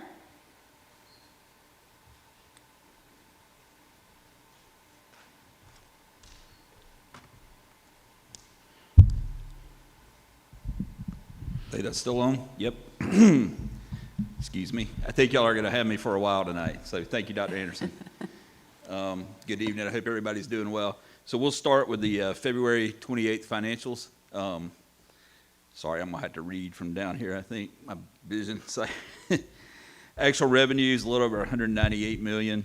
We had budgeted $191.5, so about $6.6 million more. That number will continue to level out as we get into the remaining 4 months of the year. So that number will come close to what we budgeted. I mean, it looks a little higher now. It's just the timing of some of our revenues, as I mentioned in previous meetings. Actual expenditures, $152.9 million. We had budgeted $157.5, so we're $4.5 million less right now. I think that number will also start to kind of compress a little bit but I still feel like we're on track to be below budget on our expenditures. The variance was 0.03%. General fund at the end of February had 99.1 million in fund balance. We had budgeted 87.9 million. I'll be happy to answer any questions y'all may have on the financials. Thank you, Mr. Griner. Questions? I have a quick question, not so much about the report, but about, thank you, as always, for giving us the sheet at the back that gives the list of things that are, is there a way to, at some point, look at how many dollars per year we're spending on power? Yes, we could And definitely, I can compile pull that that. for you. I would love that number, I'll thank be you. glad to. No problem at all. Okay, other questions? All right, thank you, Mr. Griner. I think you have to stay put. I do. We've got our FY25 We need to financials. approve that. Oh, we need to approve it, okay. We need a motion? I move that we approve the financial report. Second? All right, motion made by Dr. Yeager and seconded by Mr. Evans. All in favor of approving the financial report, raise your hand and say aye. Aye. Okay, that motion passes. And now we are at the FY25 financial statement audit. Yes, ma'am. So you have before you the financial statement audit for FY25 as well as the SPLOST review for FY25. Happy to report we had an unqualified opinion on the FY25 audit. We also had no findings on our SPLOST review, as Mr. Gilbert would point out. How many years is that, John? In a row? 14 years. 14. So, and then we also had no findings, which is the most important part. So we will remain a low-risk district because we had no findings. So always proud of the work the business services team does, as well as our SPLOST department, and it takes a team effort to make that happen every year. So I just wanted to shout them out as well. Yes, for sure. Thank you. I will relay that. Thank you. So. Okay, other questions? Comments, thoughts? I just want to say it's particularly amazing that you've got the SPLOST report in detail. I mean, there are not very many places where you get the level of detail in the SPLOST reports as you guys do, so thank you for that. Yeah, I'll give Mr. Gilbert and his department credit for that. They do a great job with that. Thank you, Mr. Gilbert. Okay, now we are at FY27 general fund budget presentation, the fun stuff. Did we need to vote for that? Yeah, I think on the audit, I think we've been approving just to approve the report as presented. Oh, okay, okay. Make a motion that we approve the report as printed. Second? All right, that. Said that in the most delightful way. It wasn't printed, though. It's digital. The motion was made by Mr. Evans and seconded by Ms. Davis. All in favor of approving the financial statement audit as printed, please raise your hand and say aye. Aye. All right, that motion passes. Okay, and now we're at the good stuff. FY27 general fund budget presentation. Yeah, as I like to say, this is always one of my favorite times of the year. So, not sure Dr. Scott would agree with that, but no, just kidding. So you have before you the general fund budget. Keep it in mind, just the general fund budget presentation as of tonight, April 2nd. Is the clicker, do you want me to use the, wait, I think it was already on. There we go. All right, so our agenda tonight is just to review the budget as of today. You'll notice we took the input we received from y'all on March 17th. That's included in the presentation. Also receive any additional input y'all may have tonight as we continue to move forward a tentative budget approval in May. Review next steps, which we'll do at the end. Again, we always had a strategic plan in focus when we create the budget. Our main goals: thriving students, optimized talent, and connected culture based on the strategic plan that was approved 2 years ago. FY27 state budget changes. As of right now, keep it in mind the last day of the legislative session is tonight or today. Midnight will signal the end of this legislative session. So we'll have a lot more detail after tonight. Increase in certified health insurance from $1,885 per member per month to $2,028 for classified as well. That number is in discussion, so we'll have an update on that in May. TRS match going from 21.91% to 22.32%. Property tax assumptions. Right now, I'm using an estimated growth of 6%. I did reach out to the tax assessor. We won't really have definite numbers till the end of April. So he's working on it. It's just a process. A lot of the new tax legislation could also impact that as well. So he's just kind of working through that process. So, excuse me. Sorry, my allergies are. We always factor in a 1% delinquency, 2.5% for the tax commissioner to collect our taxes, which is the most that can be charged by state law. We budget $1.2 million for prior year delinquent payments. Millage rate, we left the same at 18.8 mils in the budget as presented tonight. I did deduct about $4.3 million for proposed tax legislation. Again, a lot of that's going to be decided tonight, so we don't have final information on that, but that's just kind of a conservative estimate on what it might reduce our taxes by this year.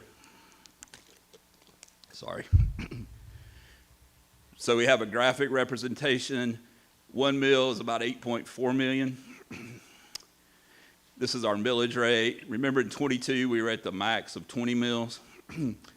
That, the last 4 years, has been at 18.8 mils.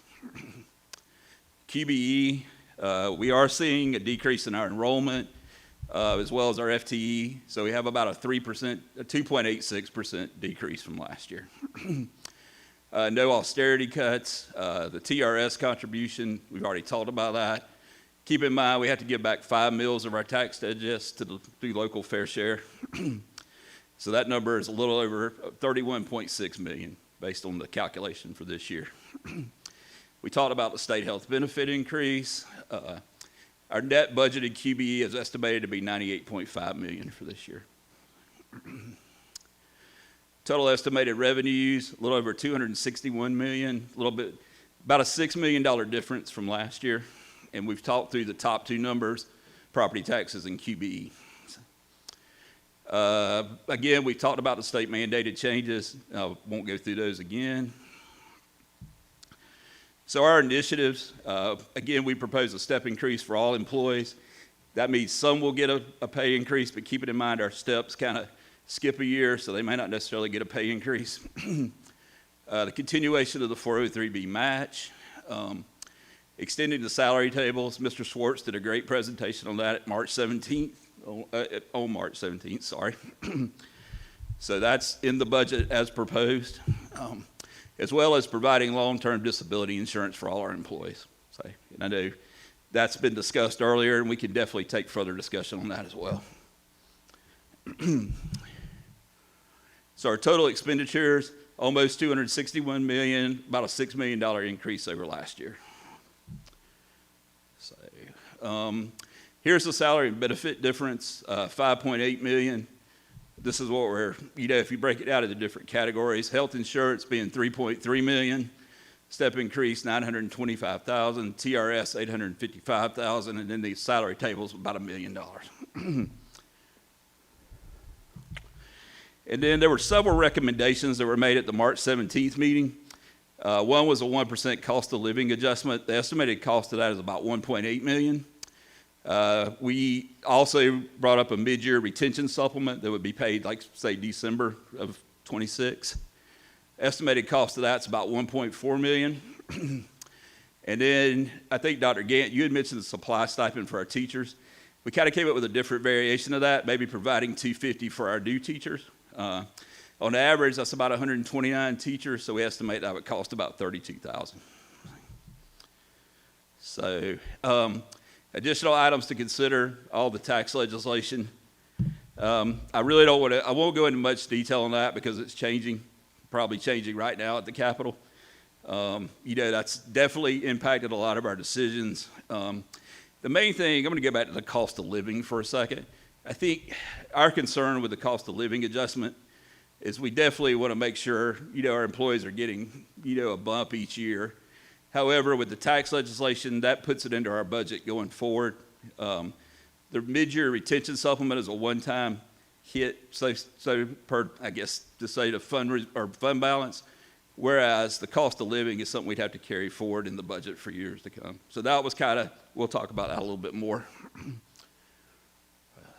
The budget summary, projected beginning fund balance, 51.4 million. That does factor in the retention supplement that y'all approved tonight.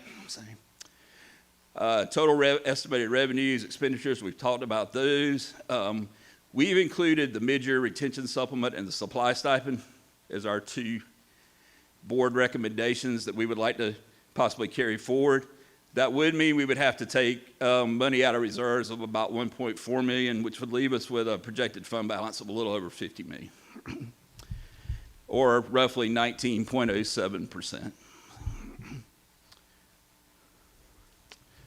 Standard best practice is to have 3 to 6 months of reserves.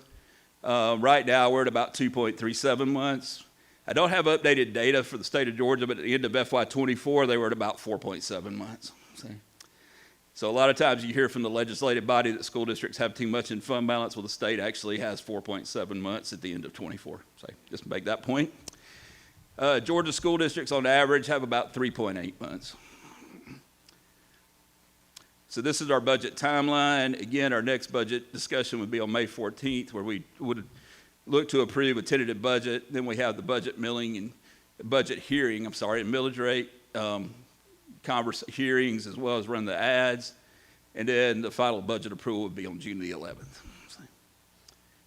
And that is my presentation. I will be happy to answer any questions y'all might have, as well as Dr. Scott, I know as well.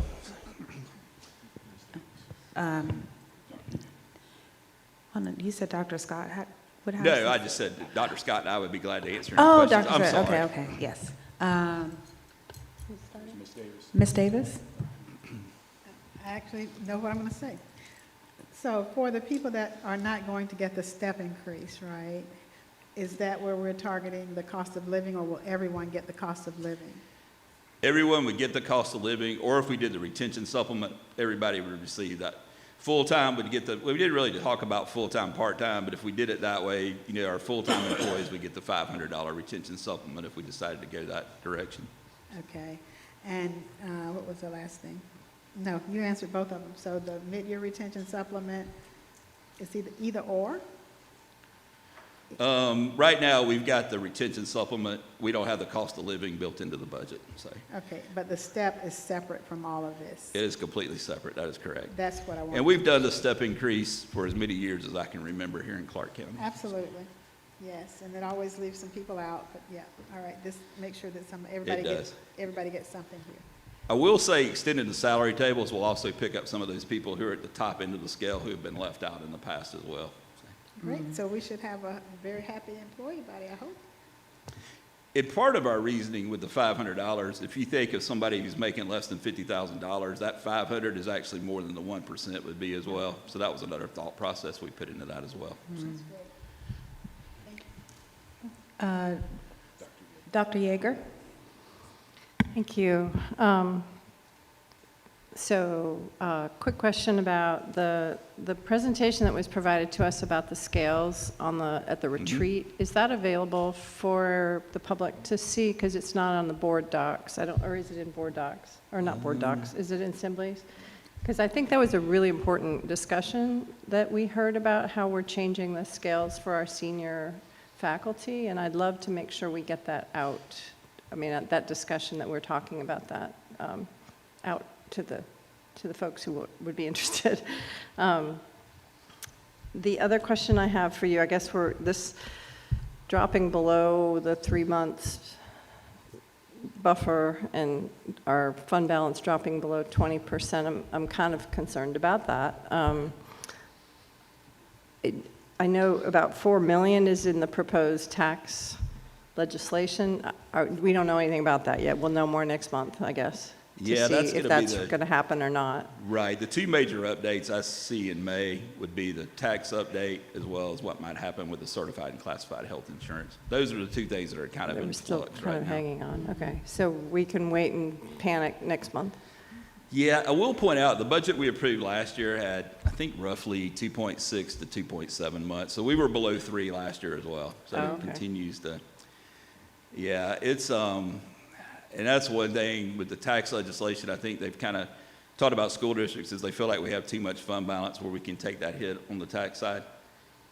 I definitely don't agree with that. I don't think Dr. Scott does as well. But I mean, I think when you look at those numbers, it kind of speaks for itself. So. Okay, thank you. Okay. Were there other questions? Yes, Dr. Yeager. I've been getting lots of emails about the Georgia Conflict Center and whether we're giving them 25,000 or 50,000, or can you just clarify where we're at right now and if we need to adjust according to the board's discussion about the restorative justice practices? Sure, I'll be glad. Right now in the general fund budget, there's a little over 26,000 for Georgia Conflict Center. And are they asking for what's the 50,000 that I hear about? I'll let Dr. Scott probably has more information. I know she's been a little bit more involved in those conversations. So the 26,000 is what Tessa Barbazan and her team negotiated with GCC to be able to continue the work that they would be doing for year 3 of the contract. But there are individuals who want us to increase that. I've seen a couple of different options or requests of increasing it to 50, some asking that we increase it to 70 in order to increase, or I guess provide some additional support from GCC around restorative practices. But the conversations with GCC and Tessa Barbazan and her team have been the 26,000, and that's what they've proposed to her, is the 26,000. And who are the people that are requesting the greater amount? Is it schools or principals or community members? It's a combination. Combination. So some schools are asking for more support. There are some teachers in schools that have asked for more support, as well as some community members that have advocated for those schools. Okay. And that's where, in asking Ms. Barbazan, do we have enough funded to support what these schools are asking for? She said yes, based upon what they need, the 26,000 is what we came up with, based upon what the schools said, the additional support that schools said they needed. I mean, it doesn't seem like a lot of money compared to the other numbers that we've been throwing around. Would there be a problem of budgeting for a little more in the budget in your mind, or not putting it up to the 50? Or you don't, it's just, you're basing it on need, assessed need? And that's the space that I'm in, is based upon the assessed need of the members of our team, of this is what we know to be true for our schools and what their needs are.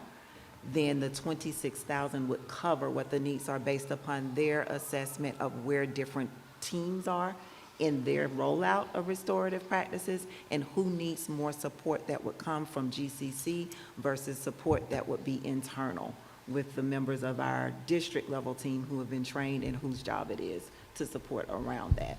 And so based upon that assessment, that's how they were able to arrive at this is how much we would need to budget for this year. And so I guess when we think about schools thinking that there's not enough, then you know what you need for your school, but you're not necessarily aware of where other schools are.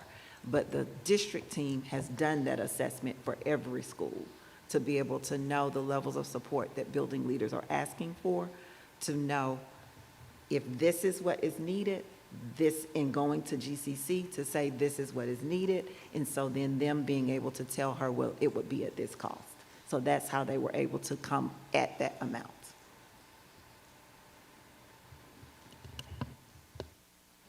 Other questions? Mr. Denson, and then Dr. Gant, and then Ms. Davis.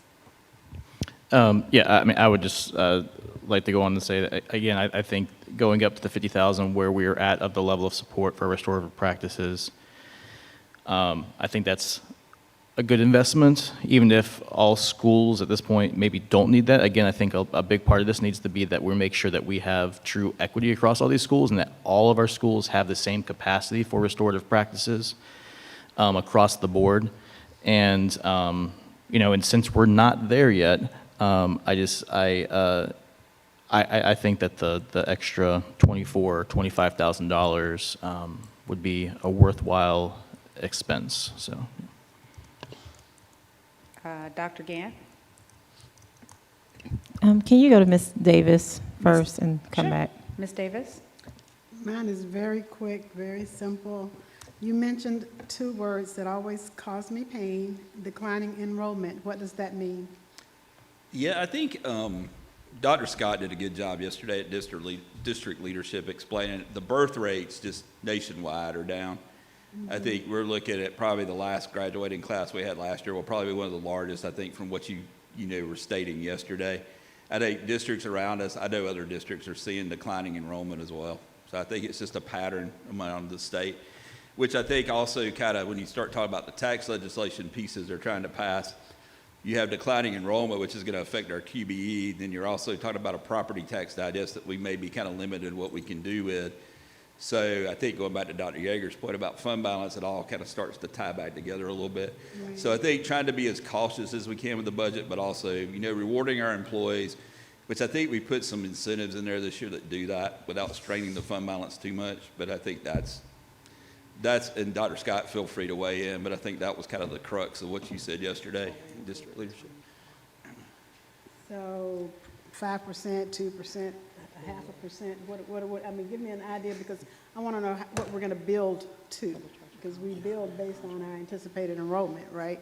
Yeah. And so if we don't want to overbuild, right? Right. And so we can scale down on some places now if we need to, but again, two different pots of money, but I'm curious. No, it's a good conversation. And actually, Mr. Gilbert and I were kind of having that conversation off to the side a while ago. I mean, it's like, as we start to think about SPLOST 7, it's definitely some conversations we need to have with y'all as a board. Looking at projected enrollment and how that ties into future growth plans as well. Yeah, or future building renovations or plans as well. So, yeah. Great, thank you.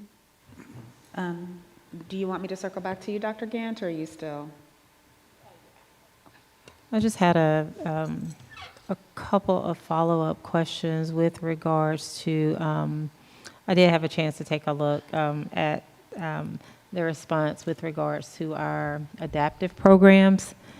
And I'm wondering if I haven't been able to tell, like, inside of our notebook, and it may be in there. It's a lot of information in there, so thank you for that. And I'm not sure if I see it, but like when I was asking about the additional funding for our athletes that participate in our Special Olympics, I haven't gotten the sense, just from the information I've gathered, that what is currently allocated is enough to cover that. And so I'm curious about what the specific amount is allocated. That's my question. For like materials, and so I think it was listed as swag inside of our board report. But like, how much do they receive to cover those particular needs? And then secondly, I was wondering, as it relates to our with the Georgia Conflict Center, if it might be possible. I know we're sort of in this place of like exploring, talking more about our code of conduct and just other things as it relates to behavior. But wondering, while we're figuring that out, not to necessarily disrupt that work. And so I know that this is a third year that we voted for, but wondering if we could still extend that out. If we know it's $50,000, it doesn't look like that would significantly impact the fund balance. I know we want to keep as much as we can in the fund balance, and we'll know a little bit more after tonight and moving forward. But just wondering, with the supports that we have, with the work that we're doing in ISS and evaluating our behavior, trying to evaluate the effectiveness of those practices, but then also building capacity. Can we include that amount? And that way, if there are additional, although the buildings have capacity, if there are additional needs, that those particular buildings may have, they would still have access to that, those services. So that's my question. Can the budget take that additional $50,000? Would that be fully contrary to like maybe where you see us going with behavior, Dr. Scott? So those are my two asks. Does anybody want to respond to the first one? I think the first one was funding for Special Olympics. Yes, just trying to get the specific amount for, I know we have the special education budget, but then specifically like for that particular like program. So that may be an amount that we would have to provide for you later. I don't know that we could pull that right now. We would need to consult with Ms. Okay. Henry Okay. on the specific amount That that's would be budgeted within the special education budget to Okay. cover any expenses for Special Olympics and to, I guess, basically itemize it to let you know exactly what those Okay. expenses. But so that wasn't in our notebook. It was a lot of stuff in our notebook, so I wasn't sure if it was like in there and I Yeah, didn't so see you it. would have seen the general special education budget, but not specifically those things that would be allocated for Special Olympics. Yeah, but we could definitely, we can pull that together for you. Okay. And then the second question, Around. oh, would adding $25,000 for restorative practices overall, would that align with your goals And to I address? guess, because I'm not opposed to making sure that schools get the support they need. We don't want to deny any school the support that they're saying that they need in order to implement restorative practices. And that's what I've emphasized to all of our building leaders, is that we want you to have it in place. And we want it to be strong in every building, but we also expect that it would be strong because you've built the capacity of the people in your building for it to truly be the culture of your school, is that we do implement practices. And so with that, I think that the reason that I'm saying what we have is enough is that we've done that assessment. And so just like we've asked anyone else to go out, figure out how much you need to budget for the programming you're doing, and so that way we have an accurate number within the budget, then that's what that team did. And so for them to do that work and do the assessment to figure out how much do we need to budget for, then again, I don't want any school to feel like we're saying we're not going to support you, but every school doesn't know what other schools have requested. And so with that being said, with those requests out there, and Ms. Barbazan and her team working directly with Georgia Conflict Center to say these are the supports that they've said they need, how much will it cost us, and them giving a quote, then it's no different than any of our other vendors giving a quote of this is how much the services would cost, and that's what we put in the budget. And so my question would be, what is it that we are adding to and where to cover the $50,000 that would be budgeted for if what they've already budgeted is based upon what schools have requested? And so I guess I would want to go back to Ms. Barbazan to find out, is there anything that a school has requested that we denied that we then need to add to the budget to cover? Because I'm not looking to deny any school's request around restorative practices. Thank you, Dr. Scott. Any other comments or questions? Okay. I'm looking at the contract that we approved with GCC at the end of '24 to start in '25 for a 3-year period, and it was for $70,000. And in it, they outlined the parameters. They basically broke it down per item and the total cost per item. And it looks like they're, from the conversations that we have had, it looks like they're fulfilling the contract that they submitted to us for approval in 2024 for a 3-year period. So I would urge us, if we're going to be requesting money on behalf of people that we've received emails for, that it is our fiduciary responsibility to say, well, can you provide us with a contract like you did in 2024 for 3 years that outlines and itemizes the cost and what you need? Because what we're doing is going off of anecdotal communications and conversations, and that is not, in my mind, fiduciarily responsible. So that's my thought, so I just kind of wanted to throw that out there, that I would not support just adding $25,000 without first saying, what would the contract look like? What is the additional $25,000 doing?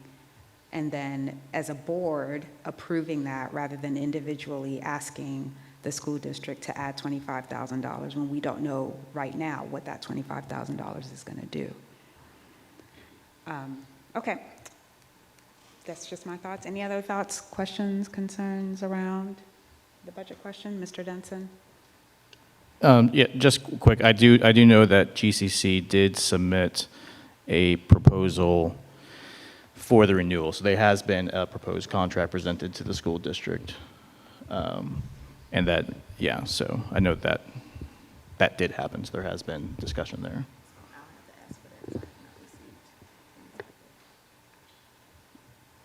And I think at that point, sorry, I don't want to argue, so yes. Thank you, Mr. Denson. Okay, let's see. Let me go back to, I don't know where my assembly agenda. I lost my. Yeah, we're at, so you can excuse Mr. Griner. Okay. Mr. Griner, thank you so much. That concludes our budget presentation. All right. And now we will Thank move you all. on. Yes, thank you. And now we will move on to item 10, our facilities updates. Mr. Gilbreth, our SPLOST monthly report. Good evening, board members. We got some photo updates for Cedar and for Gaines. Last night we had a dedication for the baseball field. For those of you that came, it's kind of hot, but it was a good dedication. We appreciate it. Thank you for showing up. Also, go ahead. I'll tell you another thing coming up at Cedar. The signage around campus is going up, so they do have a signage package. ROTC has some signage on it, as well as the ag building. For those of you that are adventurous, next slide, the rappelling tower is back functioning, as well as the zip line. So if you want to partake of the zip line, we'll get you to sign a waiver and we'll get you up there. And it actually has a brake on it now that you don't have to slide into a rubber tire or a pole to stop you. So that's back functioning. So again, any takers, just let me know. Auto shop graphics are up on it. And this weekend, Cedar Shoals is doing their auto show in the parking lot Saturday, probably 10 o'clock. So if you have a classic car or a hot rod you want to, show off, by all means bring it up. And a little plug for Mr. Dart and his crew. Any questions on Cedar? Okay. Gaines Elementary. The additions are complete. We've got landscaping going in for A, B, and C wings. Sod's going down. Plantings are going in. So hopefully, once school is out, we can take up all the fencing, make sure that the drainage is doing what it's supposed to be doing, and we don't have any bare muddy spots as well on the playground. And you can see, like I said, sidewalks are being installed around the buildings. We got some sod left to install here. This is between D and C. Again, some of the stormwater management structures around the D wing. And the plan is to actually move into 8 of the classrooms May 1st so that we can vacate the trailers so we can get a jump on the work for the soccer field and all that goes on the backside. So we're contractors making good progress. The outdoor classroom patio area has been poured back, so that's a good thing.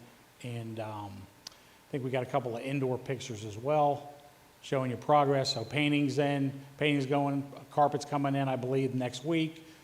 This is the gym expansion corridor, as well as the expanded gymnasium and their expanded play area as well. Cabinets are going in, professional development, so we're getting down to the finish wire on this part of the project, but come June 1st is when we jump on the 3 A, B, and C wings existing classrooms to renovate those. We're ahead because we already have HVAC done and the roof is complete, so it'll pretty much be interior finishes, LED lighting, upgraded plumbing fixtures, and carpet as well. Any questions? Did I see a solar panel? Not at Gaines. We are looking to probably bring you a proposal for solar towers at Cedar. So we're kind of confirming, we did some preliminary work during the renovation, so now we'll probably go out to bid and get some quotes. We're doing a 4-tower array at Cedar as well that will feed the auto shop, which would be, is a good tie-in at that point, so. On the roof? What's that? On the roof? No, it'll be just like Clark Middle. We're going to put it in Yes, the, it's on the gonna be towers, on. so we'll put it between the parking areas on the landscape strip. I And, actually like it at Clark Middle, the way it's done, so yeah, it's very beautiful. okay. Thank you. And then I think next month I'm going to have about 6 or 7 roofing projects coming to you for approval as well to get done this summer. So that'll be kind of giving you heads up on that one. And the energy audit will be in June. So I'll be bringing that to you then as well. Any questions? All right, thank you. Okay, thank you. Let's see. Thank you, Mr. Gilbreth. Up next is our information items and board community reports, starting with the Early Head Start Policy Council meeting minutes and reports. Mr. Denson, is that still you? Okay, so I've been delinquent. I missed an email that was inviting me to meet with the folks that I need to meet with to learn about, I have to be oriented, I have to have a policy yes. orientation, and I didn't realize that was it. So I kept getting to the day of the meeting and then going, oh, I don't have the link, or why can't I join? So anyway, I've just reached out. Thank you, Lisa, for connecting me. I'm going to get that done this month, and then I'll be able to go to the next meeting. Okay. Thank you. I didn't realize it was a complicated transition. Yeah, yeah, the policy training is very intense. Well, the report is there, so if any members have any questions, we're good. Okay, and then in Vision Athens, there's no content in here, and We didn't meet this month. okay, has there been a meeting this year? I can't remember. Yeah, like I reported last month, that there's going to be, they're reviewing some potential large changes to the scope and what they're going to be focusing on. And we'll be having a meeting on April 30th and I think May 14th also to go over those things, so. Any questions about Envision Athens? And do we still, I have a question, if no one else has any. We still have a financial sort of commitment to Envision Athens. Is that with the change, with the upcoming changes, or is that sort of tentative based on the upcoming changes? We have maintained that commitment in the budget. Okay. Okay. All right, now we are at item 12. Before you leave that Envision Athens, yeah, I'm sorry? yes, before we leave the Envision Oh, Athens. yes, Ms. Davis? Since it's already in the budget, dibs on it, if it doesn't go through to them, I have a substitute. A substitute motion? Yes. Okay. Another nonprofit, yes, absolutely. Oh, I see, okay. All right, well, up next is item 12, our superintendent's remarks. All right, good evening. And it has been an exciting week here in CCSD. A couple of things that I was going to highlight have already been shared, but that does not stop me from highlighting it again because they are some great things happening. So congratulations again to all of those that were recognized earlier this evening, and I truly appreciate the work that they're doing to live out our motto of being in the pursuit of excellence. We want to congratulate Timothy Pritchett, who was surprised by the Georgia School Superintendent Richard Woods with the news that he has been named one of the top 10 finalists for Georgia Teacher of the Year. And so Mr. Pritchett, as you'll remember, is our CCSD Teacher of the Year, and he is a third grade teacher at Barnett Shoals Elementary. We do want to wish him the best of luck because he will be engaging in some fairly intensive interviews as a part of the selection process, and we'll find out in May if he is our state winner. About 75 people participated in our design charrette for the West Broad complex earlier this week.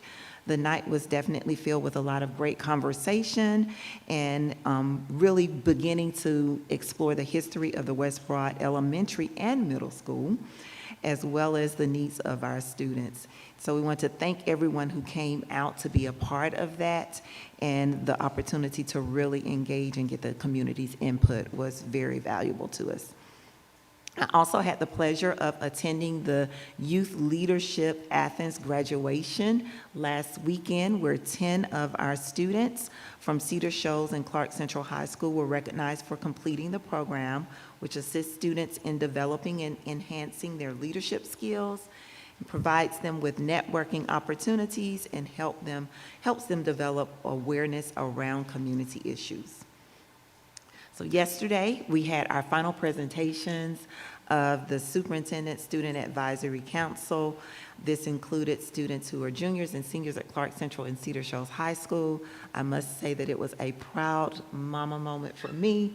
They did an amazing job and definitely represented the student body of Clark County School District very well. Their projects included things such as vape detection devices, addressing period poverty, bringing high school students together for a unity festival, introducing emotional support animals into our schools, and developing a common calendar for high school events. And so they definitely put a great deal of thought into it and did a great job presenting their ideas. And as we close out yesterday, we did have an opportunity to celebrate the dedication of Cedar Shoals baseball field and naming it after Coach James Holston, and so it will now be known as the Coach James Holston Field in honor of the school's first baseball coach. And the community definitely turned out in support of this event. Important dates to remember: the school choice application window is now open, and it will remain open through May 10th. More information can be found on our district website. Of course, we are all excited and gearing up for spring break next week. We also will have our Youth Scientist Fair right after spring break on April 18th at Oglethorpe Avenue Elementary. Our Family Advisory Board will have its final meeting of the year at Coyle Middle School on April 22nd at 6 p.m. And we will begin our milestones testing on April 20th, and that will go through April 27th. And that concludes my announcements for today. Our Career Academy did not have its meeting yet. With the shift of our board meeting, then they will not have their report for this month until next month, as their meeting is not until we come back from spring break. Okay. Thank you, Dr. Scott. Okay, we are now at item 13 to adjourn. Actually, Excuse me, we're at ma'am. item 13 for executive session. Yes, ma'am. I need a motion. Make a motion that we go to executive session so that way we can discuss a personnel matter, hiring, Firing and firing, evaluation of evaluation of superintendent. superintendent. Second. All right, motion made and seconded. All in favor of going into executive session, please raise your hand and say aye. Aye. Okay. Any opposed? Okay. All right, that motion passes. We will see you in the back. Thank you, everyone.